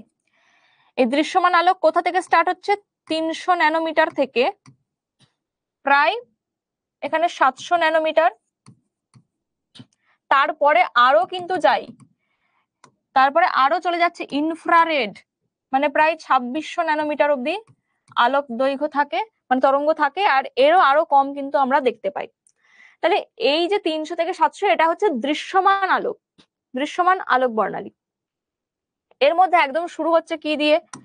শুরু হচ্ছে বেগুনি দিয়ে, মানে বেশ কিছুটা অঞ্চল কি থাকে? বেগুনি। তারপরে কি থাকছে? নীল, এটা হচ্ছে নীল, বেগুনির পর নীল। তারপরে কি? আকাশি, কিছুটা থাকবে আকাশি। তারপর সবুজ, হলুদ, তারপরে কমলা, তারপরে হয়ে যাচ্ছে লাল। এইভাবে দৃশ্যমান আলোক বর্ণালী রয়েছে। তো এই যে প্রত্যেকের তরঙ্গ দৈর্ঘ্য আলাদা আলাদা, তো প্রত্যেকের তরঙ্গ দৈর্ঘ্য আলাদা আলাদা, ওয়েভলেন্থ। তো এই সমস্ত আলো কি ক্লোরোফিল শোষণ করে? সেটাই আমরা দেখব।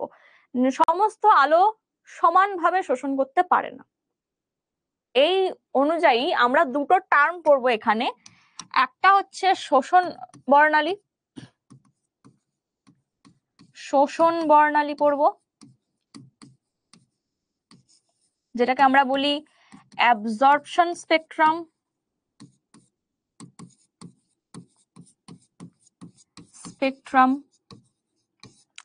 আর একটা পড়বো কার্য বর্ণালী। বা অ্যাকশন স্পেকট্রাম।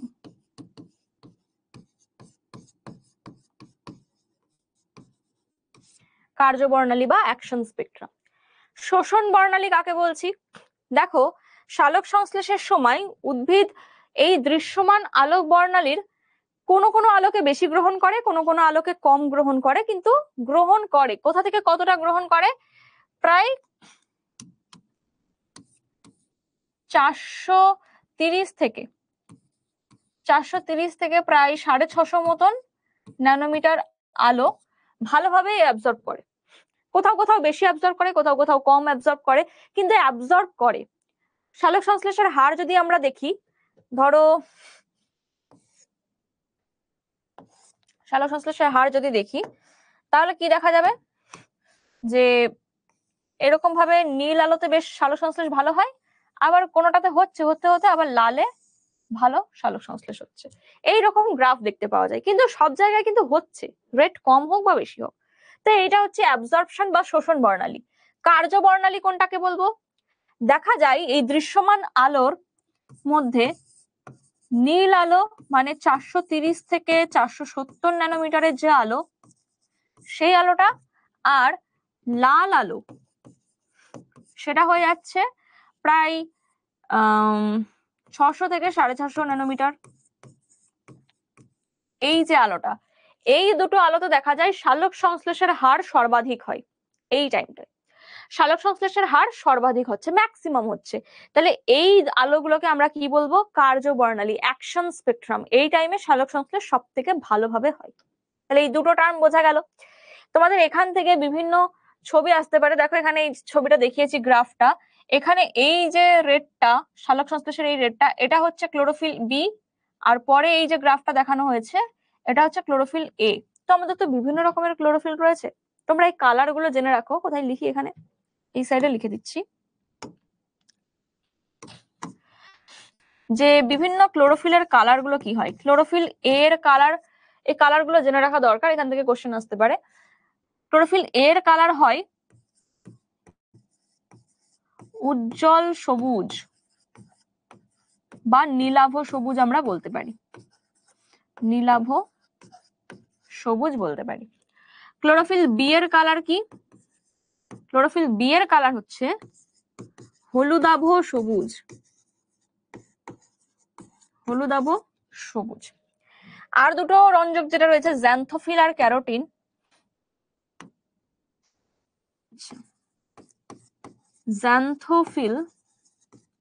জ্যান্থোফিলের কালার কি? হলুদ। আর ক্যারোটিনের কালার কি? ক্যারোটিনের কালার হচ্ছে কমলা। কি করে পেলাম এই কালার গুলো? আমরা কি করে পেলাম? ক্রোমাটোগ্রাফির মাধ্যমে পেলাম। ক্রোমাটোগ্রাফি কি ম্যাডাম? আচ্ছা, ক্রোমাটোগ্রাফি হচ্ছে এক ধরনের ক্রোমাটোগ্রাফি দু রকমের হয়, একটা পেপার ক্রোমাটোগ্রাফি, একটা গ্যাস ক্রোমাটোগ্রাফি। ক্রোমাটোগ্রাফির মাধ্যমে আমরা যে কোনো লিভিং অর্গানিজম হোক, সেটার কি করতে পারি? এক্সট্রাকশন করে তার মধ্যে বিভিন্ন যে রঞ্জক গুলো রয়েছে সেগুলোর প্রত্যেকের কালার আলাদা আলাদা ভাবে মেজার করতে পারি। ধরো একটা পাতা নেওয়া হলো, পাতার মধ্যে তো ক্লোরোফিল গুলো থাকে, এই ক্লোরোফিল সমস্ত রঞ্জক গুলো রয়েছে। সেই পাতাটাকে নিয়ে আমরা ক্রোমাটোগ্রাফি করলাম।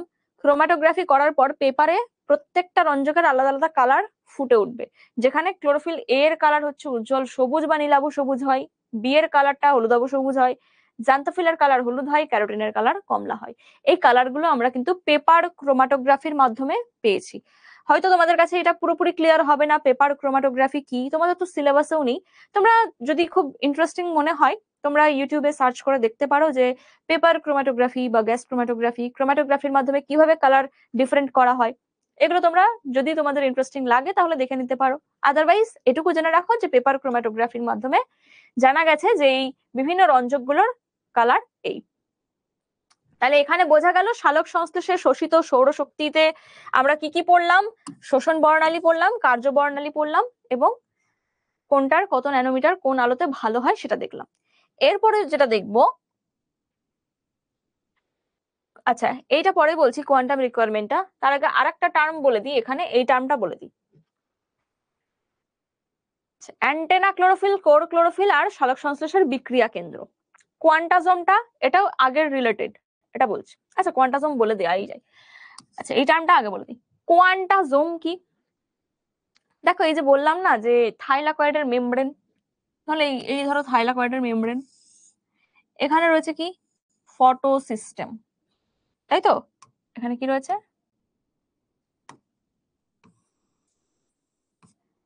এটা একটা ফটো সিস্টেম, PS1 ধরো, প্রথম ফটো সিস্টেম 1। এর মধ্যে একাধিক ক্লোরোফিল রয়েছে। কিভাবে থাকে ধরো এই ছবিটা দেখো, একাধিক ক্লোরোফিল রয়েছে, এই যে নিচে একাধিক ক্লোরোফিল, অনেকগুলো ক্লোরোফিল মলিকিউল মিলে একটা ফটো সিস্টেম তৈরি করেছে। তাহলে এই যে এতগুলো ক্লোরোফিল রয়েছে, এখানে কতগুলো ক্লোরোফিল লাগবে এক কণা ফোটন শোষণ করতে? মানে সূর্যালোকের মধ্যে এক ফোটন কণা, মানে এক অণু ফোটন কণা শোষণ করতে যতগুলো ক্লোরোফিল লাগে, সেই ততগুলো ক্লোরোফিলকে আমরা বলে থাকি এক কোয়ান্টাজম। তো আমাদের এক অণু ফোটন কণা শোষণ করতে প্রায় 250টি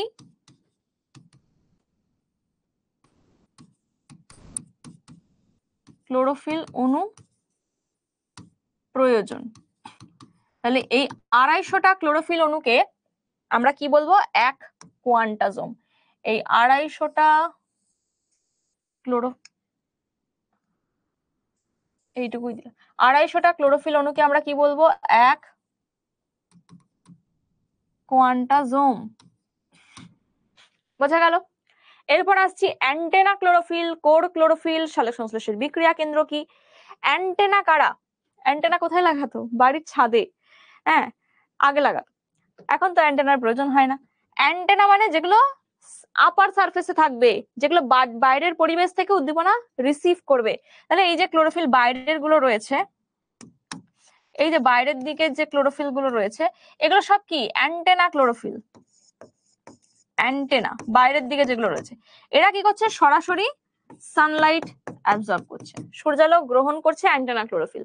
তারপর ভেতরে যে ক্লোরোফিল গুলো রয়েছে সেগুলোকে ট্রান্সফার করছে। এটা কি করছে? এই আলোগুলোকে এতে ট্রান্সফার করছে। এগুলো কি হয়ে যাচ্ছে? Core chlorophyll. কোর ক্লোরোফিল, ঠিক আছে। আর বিক্রিয়া কেন্দ্র, সালোক সংশ্লেষের বিক্রিয়া কেন্দ্র কাকে বলা হয়? ঠিক যে জায়গাটায় এই যে ক্লোরোফিল গুলো এক্সাইটেড হয়ে এখান থেকে ইলেকট্রন রিলিজ করে, সেই জায়গাটাকে বলা হচ্ছে রিয়াকশন সেন্টার। যেখান থেকে মানে একদম বিক্রিয়া কেন্দ্রে কে থাকে? সবসময় ক্লোরোফিল এ থাকে। আশেপাশে কে থাকবে? ক্লোরোফিল বি, সি, ডি, ই এরা থাকবে। একদম রিয়াকশন সেন্টারে কে থাকবে সবসময়? ক্লোরোফিল এ থাকে সবসময় বিক্রিয়া কেন্দ্রে। আর এই সমস্ত জায়গা থেকে আলোগুলোকে অ্যাবজর্ব করবে, দিয়ে ইলেকট্রন ত্যাগ করবে। ত্যাগ করার পর কি ঘটনা ঘটে সেটা তো পরে বলবো, পরের ক্লাসে, আজকে আর নয়। তো এটা বোঝা গেল। তারপরে লোহিত চ্যুতি ও ইমার্শন এফেক্ট, এটা বলে দিই। লোহিত চ্যুতি আর ইমার্শন এফেক্ট কি? লোহিত চ্যুতি মানে হচ্ছে রেড ড্রপ। রেড ড্রপ বলতে কি বোঝাচ্ছে? এই যে আমরা দেখলাম না শোষণ বর্ণালী, কার্য বর্ণালী, কি দেখলাম? যে নীল আলোতে সালোক সংশ্লেষ ভালো হচ্ছে, আবার লাল আলোতে ভালো হচ্ছে। তো এই বিজ্ঞানী ইমার্শন, আচ্ছা এটা ইয়ারসন হয়ে গেছে, এমার্শন হবে, হ্যাঁ বিজ্ঞানী ইমার্শন তিনি কি করেছিলেন? তিনি বিভিন্ন প্লান্টস এর মধ্যে আলাদা আলাদা করে বিভিন্ন তরঙ্গ দৈর্ঘ্যের আলো প্রয়োগ করে করে দেখছিলেন যে কোন আলোতে সালোক সংশ্লেষ ভালো হয়, একটা পরীক্ষা করছিলেন রেড। তো প্রত্যেকটা প্লান্টে এরকম আলো দিতে দিতে দিতে দিতে বিভিন্ন ধরনের আলো দিচ্ছে। তো তিনি দেখলেন যে যখন 600 থেকে 650 ন্যানোমিটারের আলো দেওয়া হচ্ছে, লাল আলো, সালোক সংশ্লেষ বেশ ভালো হচ্ছিল। এইবার যখন 700 ন্যানোমিটার পেরিয়ে গেল, মানে 700 ন্যানোমিটারের বেশি তরঙ্গ দৈর্ঘ্য বিশিষ্ট যে লাল আলো দিচ্ছি, হঠাৎ করে সালোক সংশ্লেষের হার কমে গেল, ঝট করে কমে গেল গ্রাফটা। কেন এরকম হলো? কারণ অতি লাল আলোতে সালোক সংশ্লেষের হার দ্রুত কমে যায়। এই যে অতি লাল আলোতে যে সালোক সংশ্লেষ কমে গেল, এটাকেই লোহিত চ্যুতি মানে রেড ড্রপ, অতিরিক্ত রেড কালারে ড্রপ করছে সালোক সংশ্লেষের হার, এটাকেই কি বলা হচ্ছে? লোহিত চ্যুতি। তাহলে কি হলো? এই যে গ্রাফ হচ্ছিল সালোক সংশ্লেষ, তো এইটা ধরো 650, এটা ধরো 600, আর এটা ধরো 700, তারপরে আরো 700-র বেশি। তো এই সময় সালোক সংশ্লেষ ভালো হচ্ছিল, হতে হতে হতে হতে কি এই জায়গায় একদম কমে যায়। এইটাকে কি বলা হচ্ছে? Red drop. এবার তিনি ক্ষান্ত হয়ে বসলেন না, আরো কিছু এক্সপেরিমেন্ট করতে শুরু করে দিলেন। কি করলেন? তিনি করলেন, দেখছে যে এর আগে কমলা আলোটা যখন দিচ্ছিলাম তখন বেশ ভালোই হচ্ছিল সালোক সংশ্লেষটা, আবার যখন লাল আলো দিচ্ছি তখন ভালো হচ্ছে, কিন্তু যে একটু লালের বেশি হয়ে যাচ্ছে তখনই কমে যাচ্ছে। তো একটা কাজ করা যায়, এই 700-তে কমে যাচ্ছে, 700-র সাথে আমি যদি ওই 653-র কমলা আলোটা দিয়ে দিই কেমন হয় দেখি তো। তো তিনি আলাদা আলাদা ভাবে, দেখো এখানে 700 ন্যানোমিটার দিয়েছে,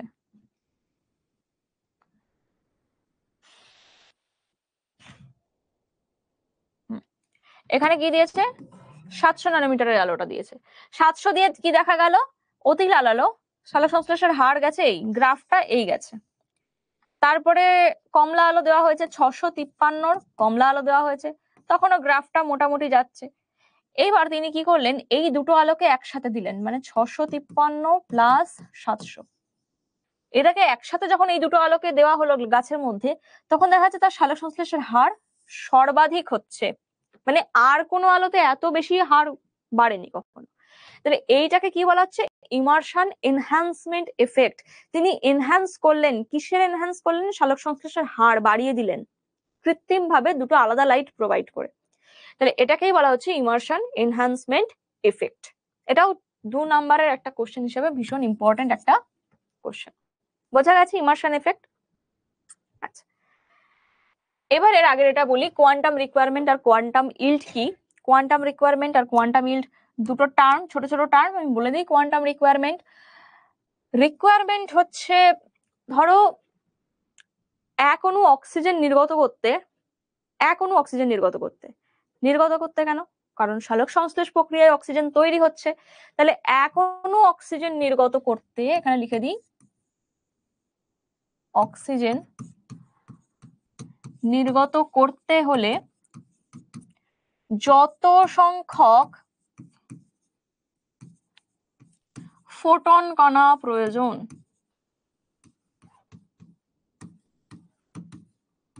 তাকে আমরা কি বলছি? Quantum requirement. তার মানে এই যে সালোক সংশ্লেষ প্রক্রিয়ায় এক অণু অক্সিজেন যাতে উৎপন্ন হয়, এই এক অণু অক্সিজেন উৎপন্ন হওয়ার জন্য কত ফোটন আলো প্রয়োজন, সেই আলোর প্রয়োজনীয়তাটাকে আমরা কি বলছি? Quantum requirement. তাহলে কোয়ান্টাম ইল্ড কি? কোয়ান্টাম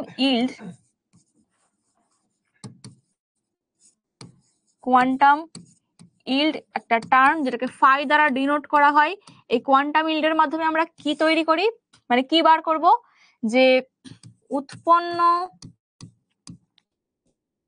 অক্সিজেনের পরিমাণ, মানে ধরো তুমি 5 মিনিট ধরে একটা উদ্ভিদে আলো প্রয়োগ করে রাখলে, সেটাতে সালোক সংশ্লেষ হচ্ছে, তো এই 5 মিনিটে কতটা অক্সিজেন তৈরি হলো, আর সেই টাইমটুকুতে কতটা ফোটন শোষিত হয়েছে, তাহলে শোষিত ফোটন কণার পরিমাণ, এইটাকে বলছি কোয়ান্টাম ইল্ড, যেটাকে ফাই দ্বারা ডিনোট করা হয়। ঠিক আছে? ফোটন কণা হচ্ছে সূর্যের আলো, সৌরশক্তি ইউনিটকে আমরা বলছি ফোটন কণা। তাহলে যে পরিমাণ অক্সিজেন উৎপন্ন হচ্ছে আর যতটা ফোটন কণা শোষিত হচ্ছে, এর যে অনুপাত, এটাকে আমরা বলছি কোয়ান্টাম ইল্ড। এটাও দুটো শর্ট কোশ্চেন হিসেবে তোমরা করে রাখতে পারো।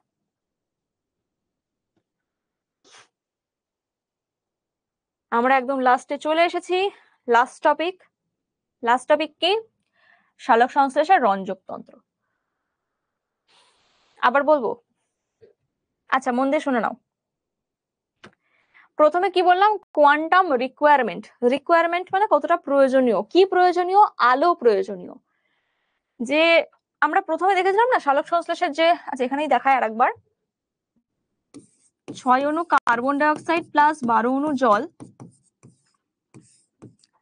সানলাইট আর ক্লোরোফিল, এদের সমন্বয়ে কি তৈরি হচ্ছে? 1 অণু গ্লুকোজ তৈরি হচ্ছে, 6 অণু অক্সিজেন তৈরি হচ্ছে, আর 6 অণু জল তৈরি হচ্ছে। তাহলে এই প্রসেসে যদি আমি বলি, এই প্রসেসটার ক্ষেত্রে কত অণু অক্সিজেন তৈরি হলো? 6 অণু অক্সিজেন তৈরি হলো। আমাকে বলা হচ্ছে যে 1 অণু অক্সিজেন তৈরি করতে গেলে কতটা সানলাইট শোষণ করতে হবে, কতটা সূর্যালোক শোষণ করলে এই সালোক সংশ্লেষ প্রক্রিয়া থেকে 1 অণু অক্সিজেন নির্গত হবে। সেই পরিমাণ আলোক শক্তিটাকে মানে সেই পরিমাণ সৌরশক্তিকে আমরা বলবো কোয়ান্টাম রিকোয়ারমেন্ট। ক্লিয়ার হয়েছে? এক অণু অক্সিজেন নির্গমনের জন্য যত সংখ্যক ফোটন কণার প্রয়োজন সেটাকে আমরা বলছি কোয়ান্টাম রিকোয়ারমেন্ট।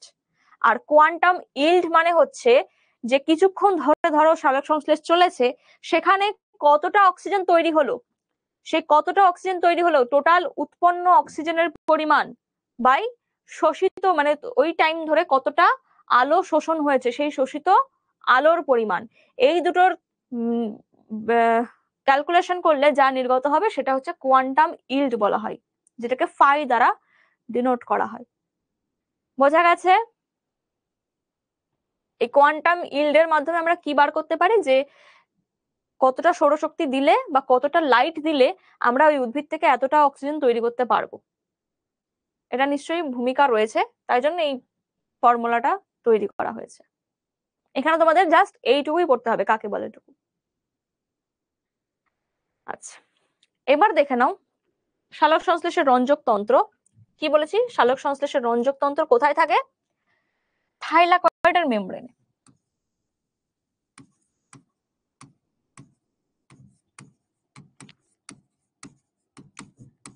থাইলাকয়েডের পর্দা। আচ্ছা, থাইলাকয়েডের পর্দাটাকে আমরা একটু সুন্দর করে দেখি তাহলে।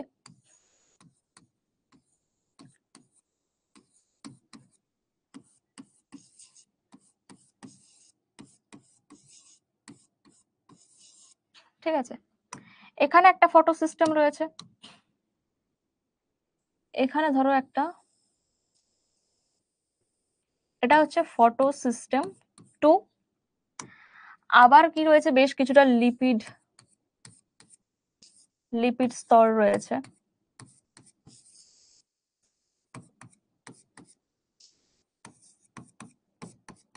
এটা তোমাদের বোঝানোর জন্য বলছি। এখানে আরেকটা ফটো সিস্টেম রয়েছে, ফটো সিস্টেম 1। আর মাঝে মাঝে বেশ কিছু যৌগ রয়েছে। মাঝে মাঝে কি যৌগ রয়েছে? এখানে প্লাস্টোসায়ানিন, প্লাস্টোকুইনন বলে একটা যৌগ রয়েছে, তারপরে সাইটোক্রোম বলে একটা যৌগ রয়েছে। আলাদা কালার দিয়ে করি। এগুলো সব কি? প্রোটিন, ইন্টিগ্রাল প্রোটিন, ঠিক আছে। তারপরে ফাইকোসায়ানিন বলে একটা যৌগ এরকম বাইরের দিকে দেখতে পাওয়া যায়। প্লাস্টোসায়ানিন, সরি ফাইকোসায়ানিন বলছি, প্লাস্টোসায়ানিন বলে একটা যৌগ পাওয়া যায়। তারপরে ধরো এই জায়গায় ফেরিডক্সিন বলে একটা এক্সট্রা এফডি বলে পাওয়া যায়। এগুলো হচ্ছে থাইলাকয়েডের মেমব্রেনে পাওয়া যায়। এটাকে কি বললাম? প্লাস্টোসায়ানিন। এটাকে বললাম সরি সাইটোক্রোম। আর এটাকে কি বললাম? প্লাস্টোকুইনন। তাহলে এটা থাইলাকয়েডের মেমব্রেন, থাইলাকয়েডের পর্দা, লিপিড বাইলেয়ার, মাঝে মাঝে প্রোটিন থাকবে, সে তো তোমরা জানো প্রোটিন থাকবে। তাহলে এইরকম অনেকগুলো ক্লোরোফিল একসাথে মিলে একটা রঞ্জক তন্ত্র তৈরি করেছে, সেটা দেখো ইন্টিগ্রাল প্রোটিনের মতন থাইলাকয়েডের পর্দায় বসে আছে। তাহলে এটা কি? ফটোসিস্টেম 2। ফটোসিস্টেম বা রঞ্জক তন্ত্র দু প্রকারের হয়, একটা হচ্ছে ফটোসিস্টেম 1, একটা হচ্ছে ফটোসিস্টেম 2। এই দুটোতে একটু ডিফারেন্ট থাকে। কি কি ক্লোরোফিল থাকে এখানে আমরা দেখিয়ে দিচ্ছি। দেখো, এটা হচ্ছে ফটোসিস্টেম 1 PS1, এটা হচ্ছে PS2। ফটোসিস্টেম 1 কে আমরা বলে থাকি P700, সরি এটা 2, P680 বলবো। ফটোসিস্টেম 2 কে বলবো P680। কেন? কারণ এটা 680 ন্যানোমিটার তরঙ্গ দৈর্ঘ্যের আলো অ্যাবজর্ব করতে পারে ম্যাক্সিমাম, তাই এই ফটোসিস্টেম 2 কে আমরা বলছি P680। আর PS1 টাকে কি বলবো? P700 বলবো। কেন 700 বলবো? কারণ এটা হাইয়েস্ট 700 ন্যানোমিটার তরঙ্গ দৈর্ঘ্যের আলো শোষণ করতে সক্ষম। তাহলে এই দুটো সিস্টেমের মধ্যে কি কি ক্লোরোফিল থাকে আর কি কি ক্যারোটিনয়েডস জ্যান্থোফিল থাকে আমরা একটু দেখে নিই। এখানে দেখো ছবিটার মধ্যে এটা PS1 মানে ফটোসিস্টেম 1, এটা হচ্ছে রিয়াকশন সেন্টার। এই রিয়াকশন সেন্টারের আশেপাশে একদম বাইরের দিকে কিছু ক্যারোটিনয়েডস থাকে, একদম বাইরের দিকে। ফটোসিস্টেমের আউটার সারফেসে কি থাকবে? ক্যারোটিনয়েডস থাকবে, কারণ তারা বাইরে থেকে আলো শোষণ করবে। তারপরে ক্লোরোফিল বি রয়েছে, কিছু ক্লোরোফিল এ রয়েছে। এখানে ক্লোরোফিল এ যারা 660 থেকে 670 ন্যানোমিটার তরঙ্গ দৈর্ঘ্য আলো শোষণ করে, ক্লোরোফিল এ, এগুলো সব ক্লোরোফিল এ আর ডিফারেন্ট ডিফারেন্ট তরঙ্গ দৈর্ঘ্যের আলো শোষণ করতে পারে। তারপরে এইখানে গিয়ে 720 থেকে 735 ন্যানোমিটার, যেটা ক্লোরোফিল এই থাকবে রিয়াকশন সেন্টারে, এই থাকছে। তাহলে ফটোসিস্টেম 1 এ আমরা কি কি পেলাম? ক্যারোটিনয়েডস পেলাম, ক্লোরোফিল বি পেলাম, আর সবগুলো কি ছিল?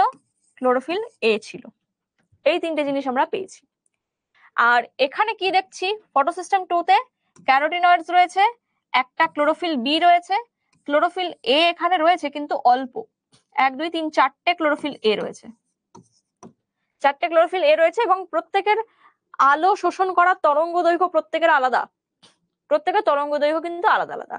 তাহলে এটা গেল রিয়াকশন সেন্টার। তাহলে এই দুজনার তরঙ্গ দৈর্ঘ্য শোষণ করার মানে আলোক তরঙ্গ দৈর্ঘ্য এইটা একটু ডিফারেন্ট হয়, তাছাড়া কিন্তু অলমোস্ট সেম।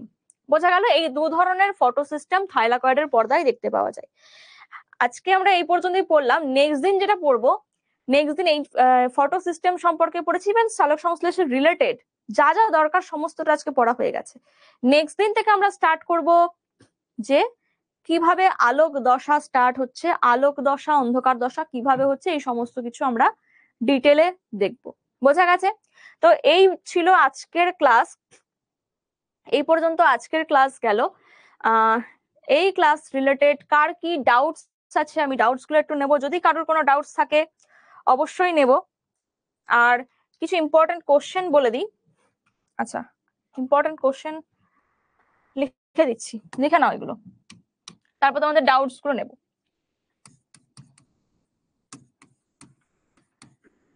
ইম্পর্টেন্ট কোশ্চেন না বলে আমি ইম্পর্টেন্ট টপিক বলে দিই। আচ্ছা, কারণ এখন তোমরা পড়বে, এখন তোমাদের ইম্পর্টেন্ট কোশ্চেন নিয়ে কি কাজ? কোশ্চেন দেব, টপিক গুলো জেনে নাও। কি টপিক রয়েছে? ফার্স্টে এসএকিউর যে টপিক গুলো রয়েছে, এসএকিউ রিলেটেড টপিক গুলো হচ্ছে কি? অঙ্গারাত্মীকরণ,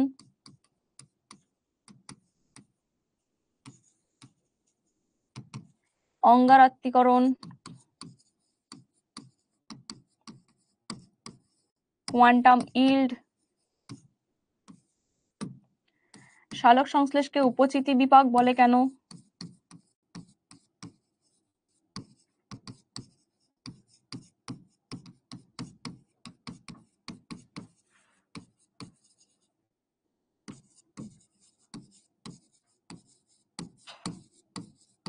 আচ্ছা নেক্সট আর কি কি রয়েছে? শোষণ বর্ণালী, কার্যবর্ণালী কাকে বলে,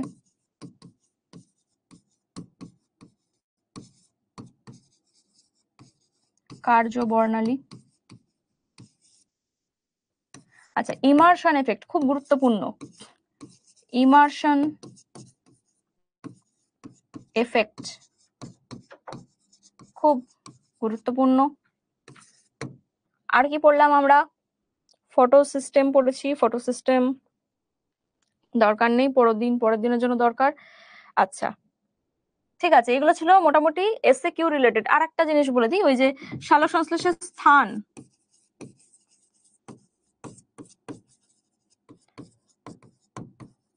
স্থান আর সালোক সংশ্লেষকারী কিছু জীব,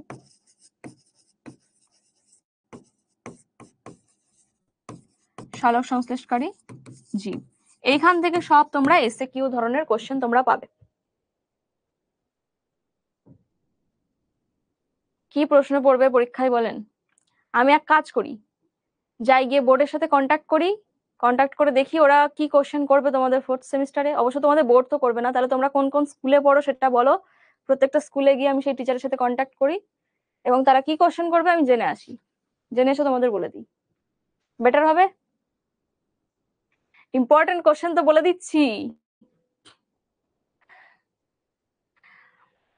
মানে ইম্পর্টেন্ট টপিক কোন কোন জায়গা থেকে কোশ্চেন হতে পারে সেই জায়গাগুলো বলছি। তোমাদের নিশ্চয়ই আমি সাজেশন দেবো না, সাজেশনের পেছনে ছুটলে কোনোদিন সাকসেসফুল হওয়া যায় না, ঠিক আছে? সাজেশন তো পাবে পরীক্ষার আগে।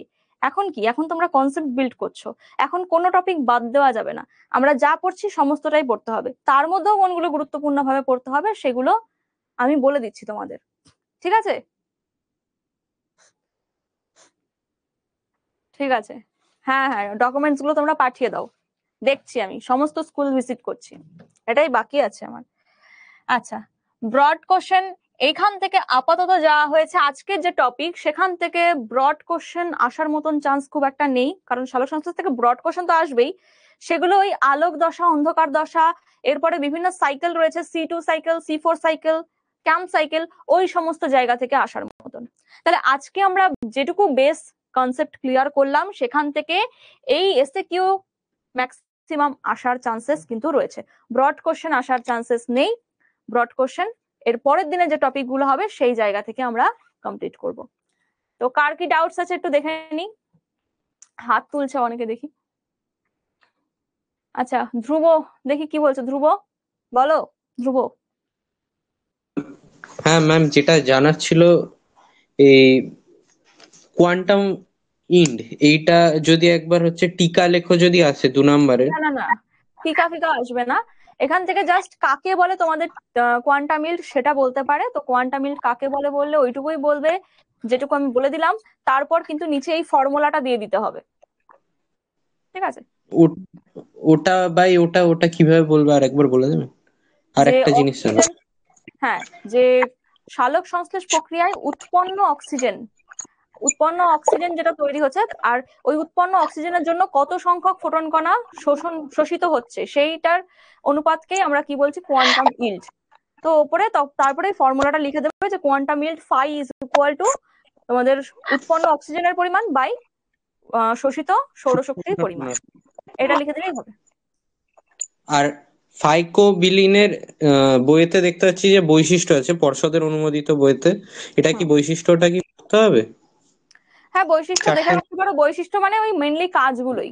বৈশিষ্ট্য বলতে তুমি কি বোঝাবে? বৈশিষ্ট্য মানে কাজই, মেনলি কাজগুলো দিয়েই তো বৈশিষ্ট্য হয়ে যাবে।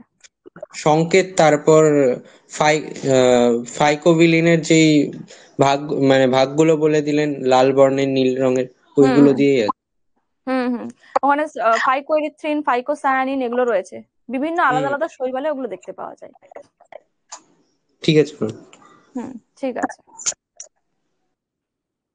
আচ্ছা, রাজশ্রী হাত তুলেছে। রাজশ্রী দেখি কি বলছে। হ্যালো রাজশ্রী।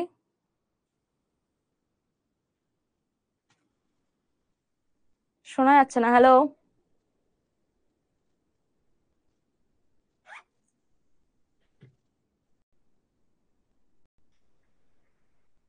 কোনো প্রবলেম আছে হয়তো, রাজশ্রীর কথা শোনা যাচ্ছে না। Hello, hello ma'am. হ্যাঁ শোনা, হ্যাঁ শোনা যাচ্ছে, বলো। হ্যালো ম্যাম, বলছিলাম ক্লোরোফিল এ বি এর যে শোষিত আলোক রশ্মি দেওয়া আছে বইতে, ওগুলো কি পড়তে হবে আলাদা করে? যে শোষিত আলোক রশ্মি দেওয়া আছে। হ্যাঁ, এই ক্লোরোফিল এ, বি, মানে এ আর বি, অনলি এই দুটোর শোষিত আলোক রশ্মিটা পড়ে রাখতে পারো, যেটা তোমাদের এই গ্রাফটাতে দেখানো হলো। এখানে দেখো এই গ্রাফটাতে দেখানো হয়েছে এই যে ক্লোরোফিল এ আর বি কোন জায়গা থেকে। দেখো এই যে 400 থেকে 500, এই মেনলি 430 থেকে 470 হয়, এই জায়গাটাই কিন্তু ম্যাক্সিমাম পিক হচ্ছে এই জায়গাটার। এই তরঙ্গ দৈর্ঘ্যের আলোটা এরা ম্যাক্সিমাম গ্রহণ করছে। আবার এখানে কি 600 থেকে 700-র মধ্যে। এই দুটো একটু দেখে রাখবে, ক্লোরোফিল এ আর ক্লোরোফিল বিটা, আচ্ছা ম্যাম, ঠিক যেটা আছে। এখানে বলে দিয়েছি এই যে। ঠিক আছে।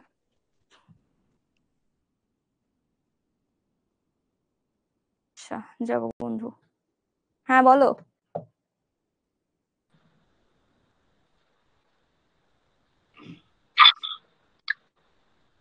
হ্যালো জগবন্ধু, শোনা যাচ্ছে? হ্যাঁ ম্যাম, বলছি এই যে সূত্রগুলো দেওয়া আছে, ক্লোরোফিল এ, ক্লোরোফিল বি, এগুলো কি সব মুখস্থ করতে হবে? ক্লোরোফিলের প্রত্যেকটার ফর্মুলা গুলো মুখস্থ রাখতে হবে। আচ্ছা, আর ক্লোরোফিল ডি, ই, এগুলো সবই করতে হবে তার মানে? হ্যাঁ, 5টা ক্লোরোফিল আছে, প্লাসটা ক্লোরোফিলের মুখস্থ রাখতে হবে। আচ্ছা, ঠিক আছে। ঠিক আছে। শুভাশিস, বলো শুভাশিস। হ্যালো শুভাশিস।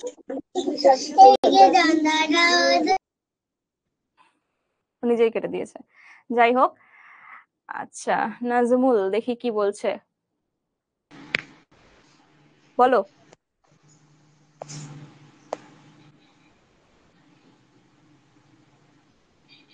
নাজমুল শোনা যাচ্ছে?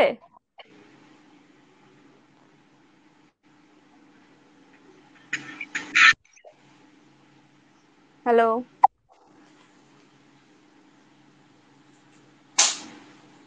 যাই হোক, ওর হয়তো কোনো প্রবলেম হচ্ছে, শোনা যাচ্ছে না। ঠিক আছে, 4 কোশ্চেনটা বলবেন, 4 নাম্বার কোশ্চেনটা। 4 নম্বরে শোষণ বর্ণালী কার্য বর্ণালী অলরেডি বলে দিয়েছি, খুব ডিটেলসে বলে দিয়েছি। তোমাদের যদি কোনো প্রবলেম থেকে যায় তোমরা ক্লাসটা আরেকবার রেকর্ডেড দেখে নিতে পারো, রেকর্ডেড অবশ্যই আসবে।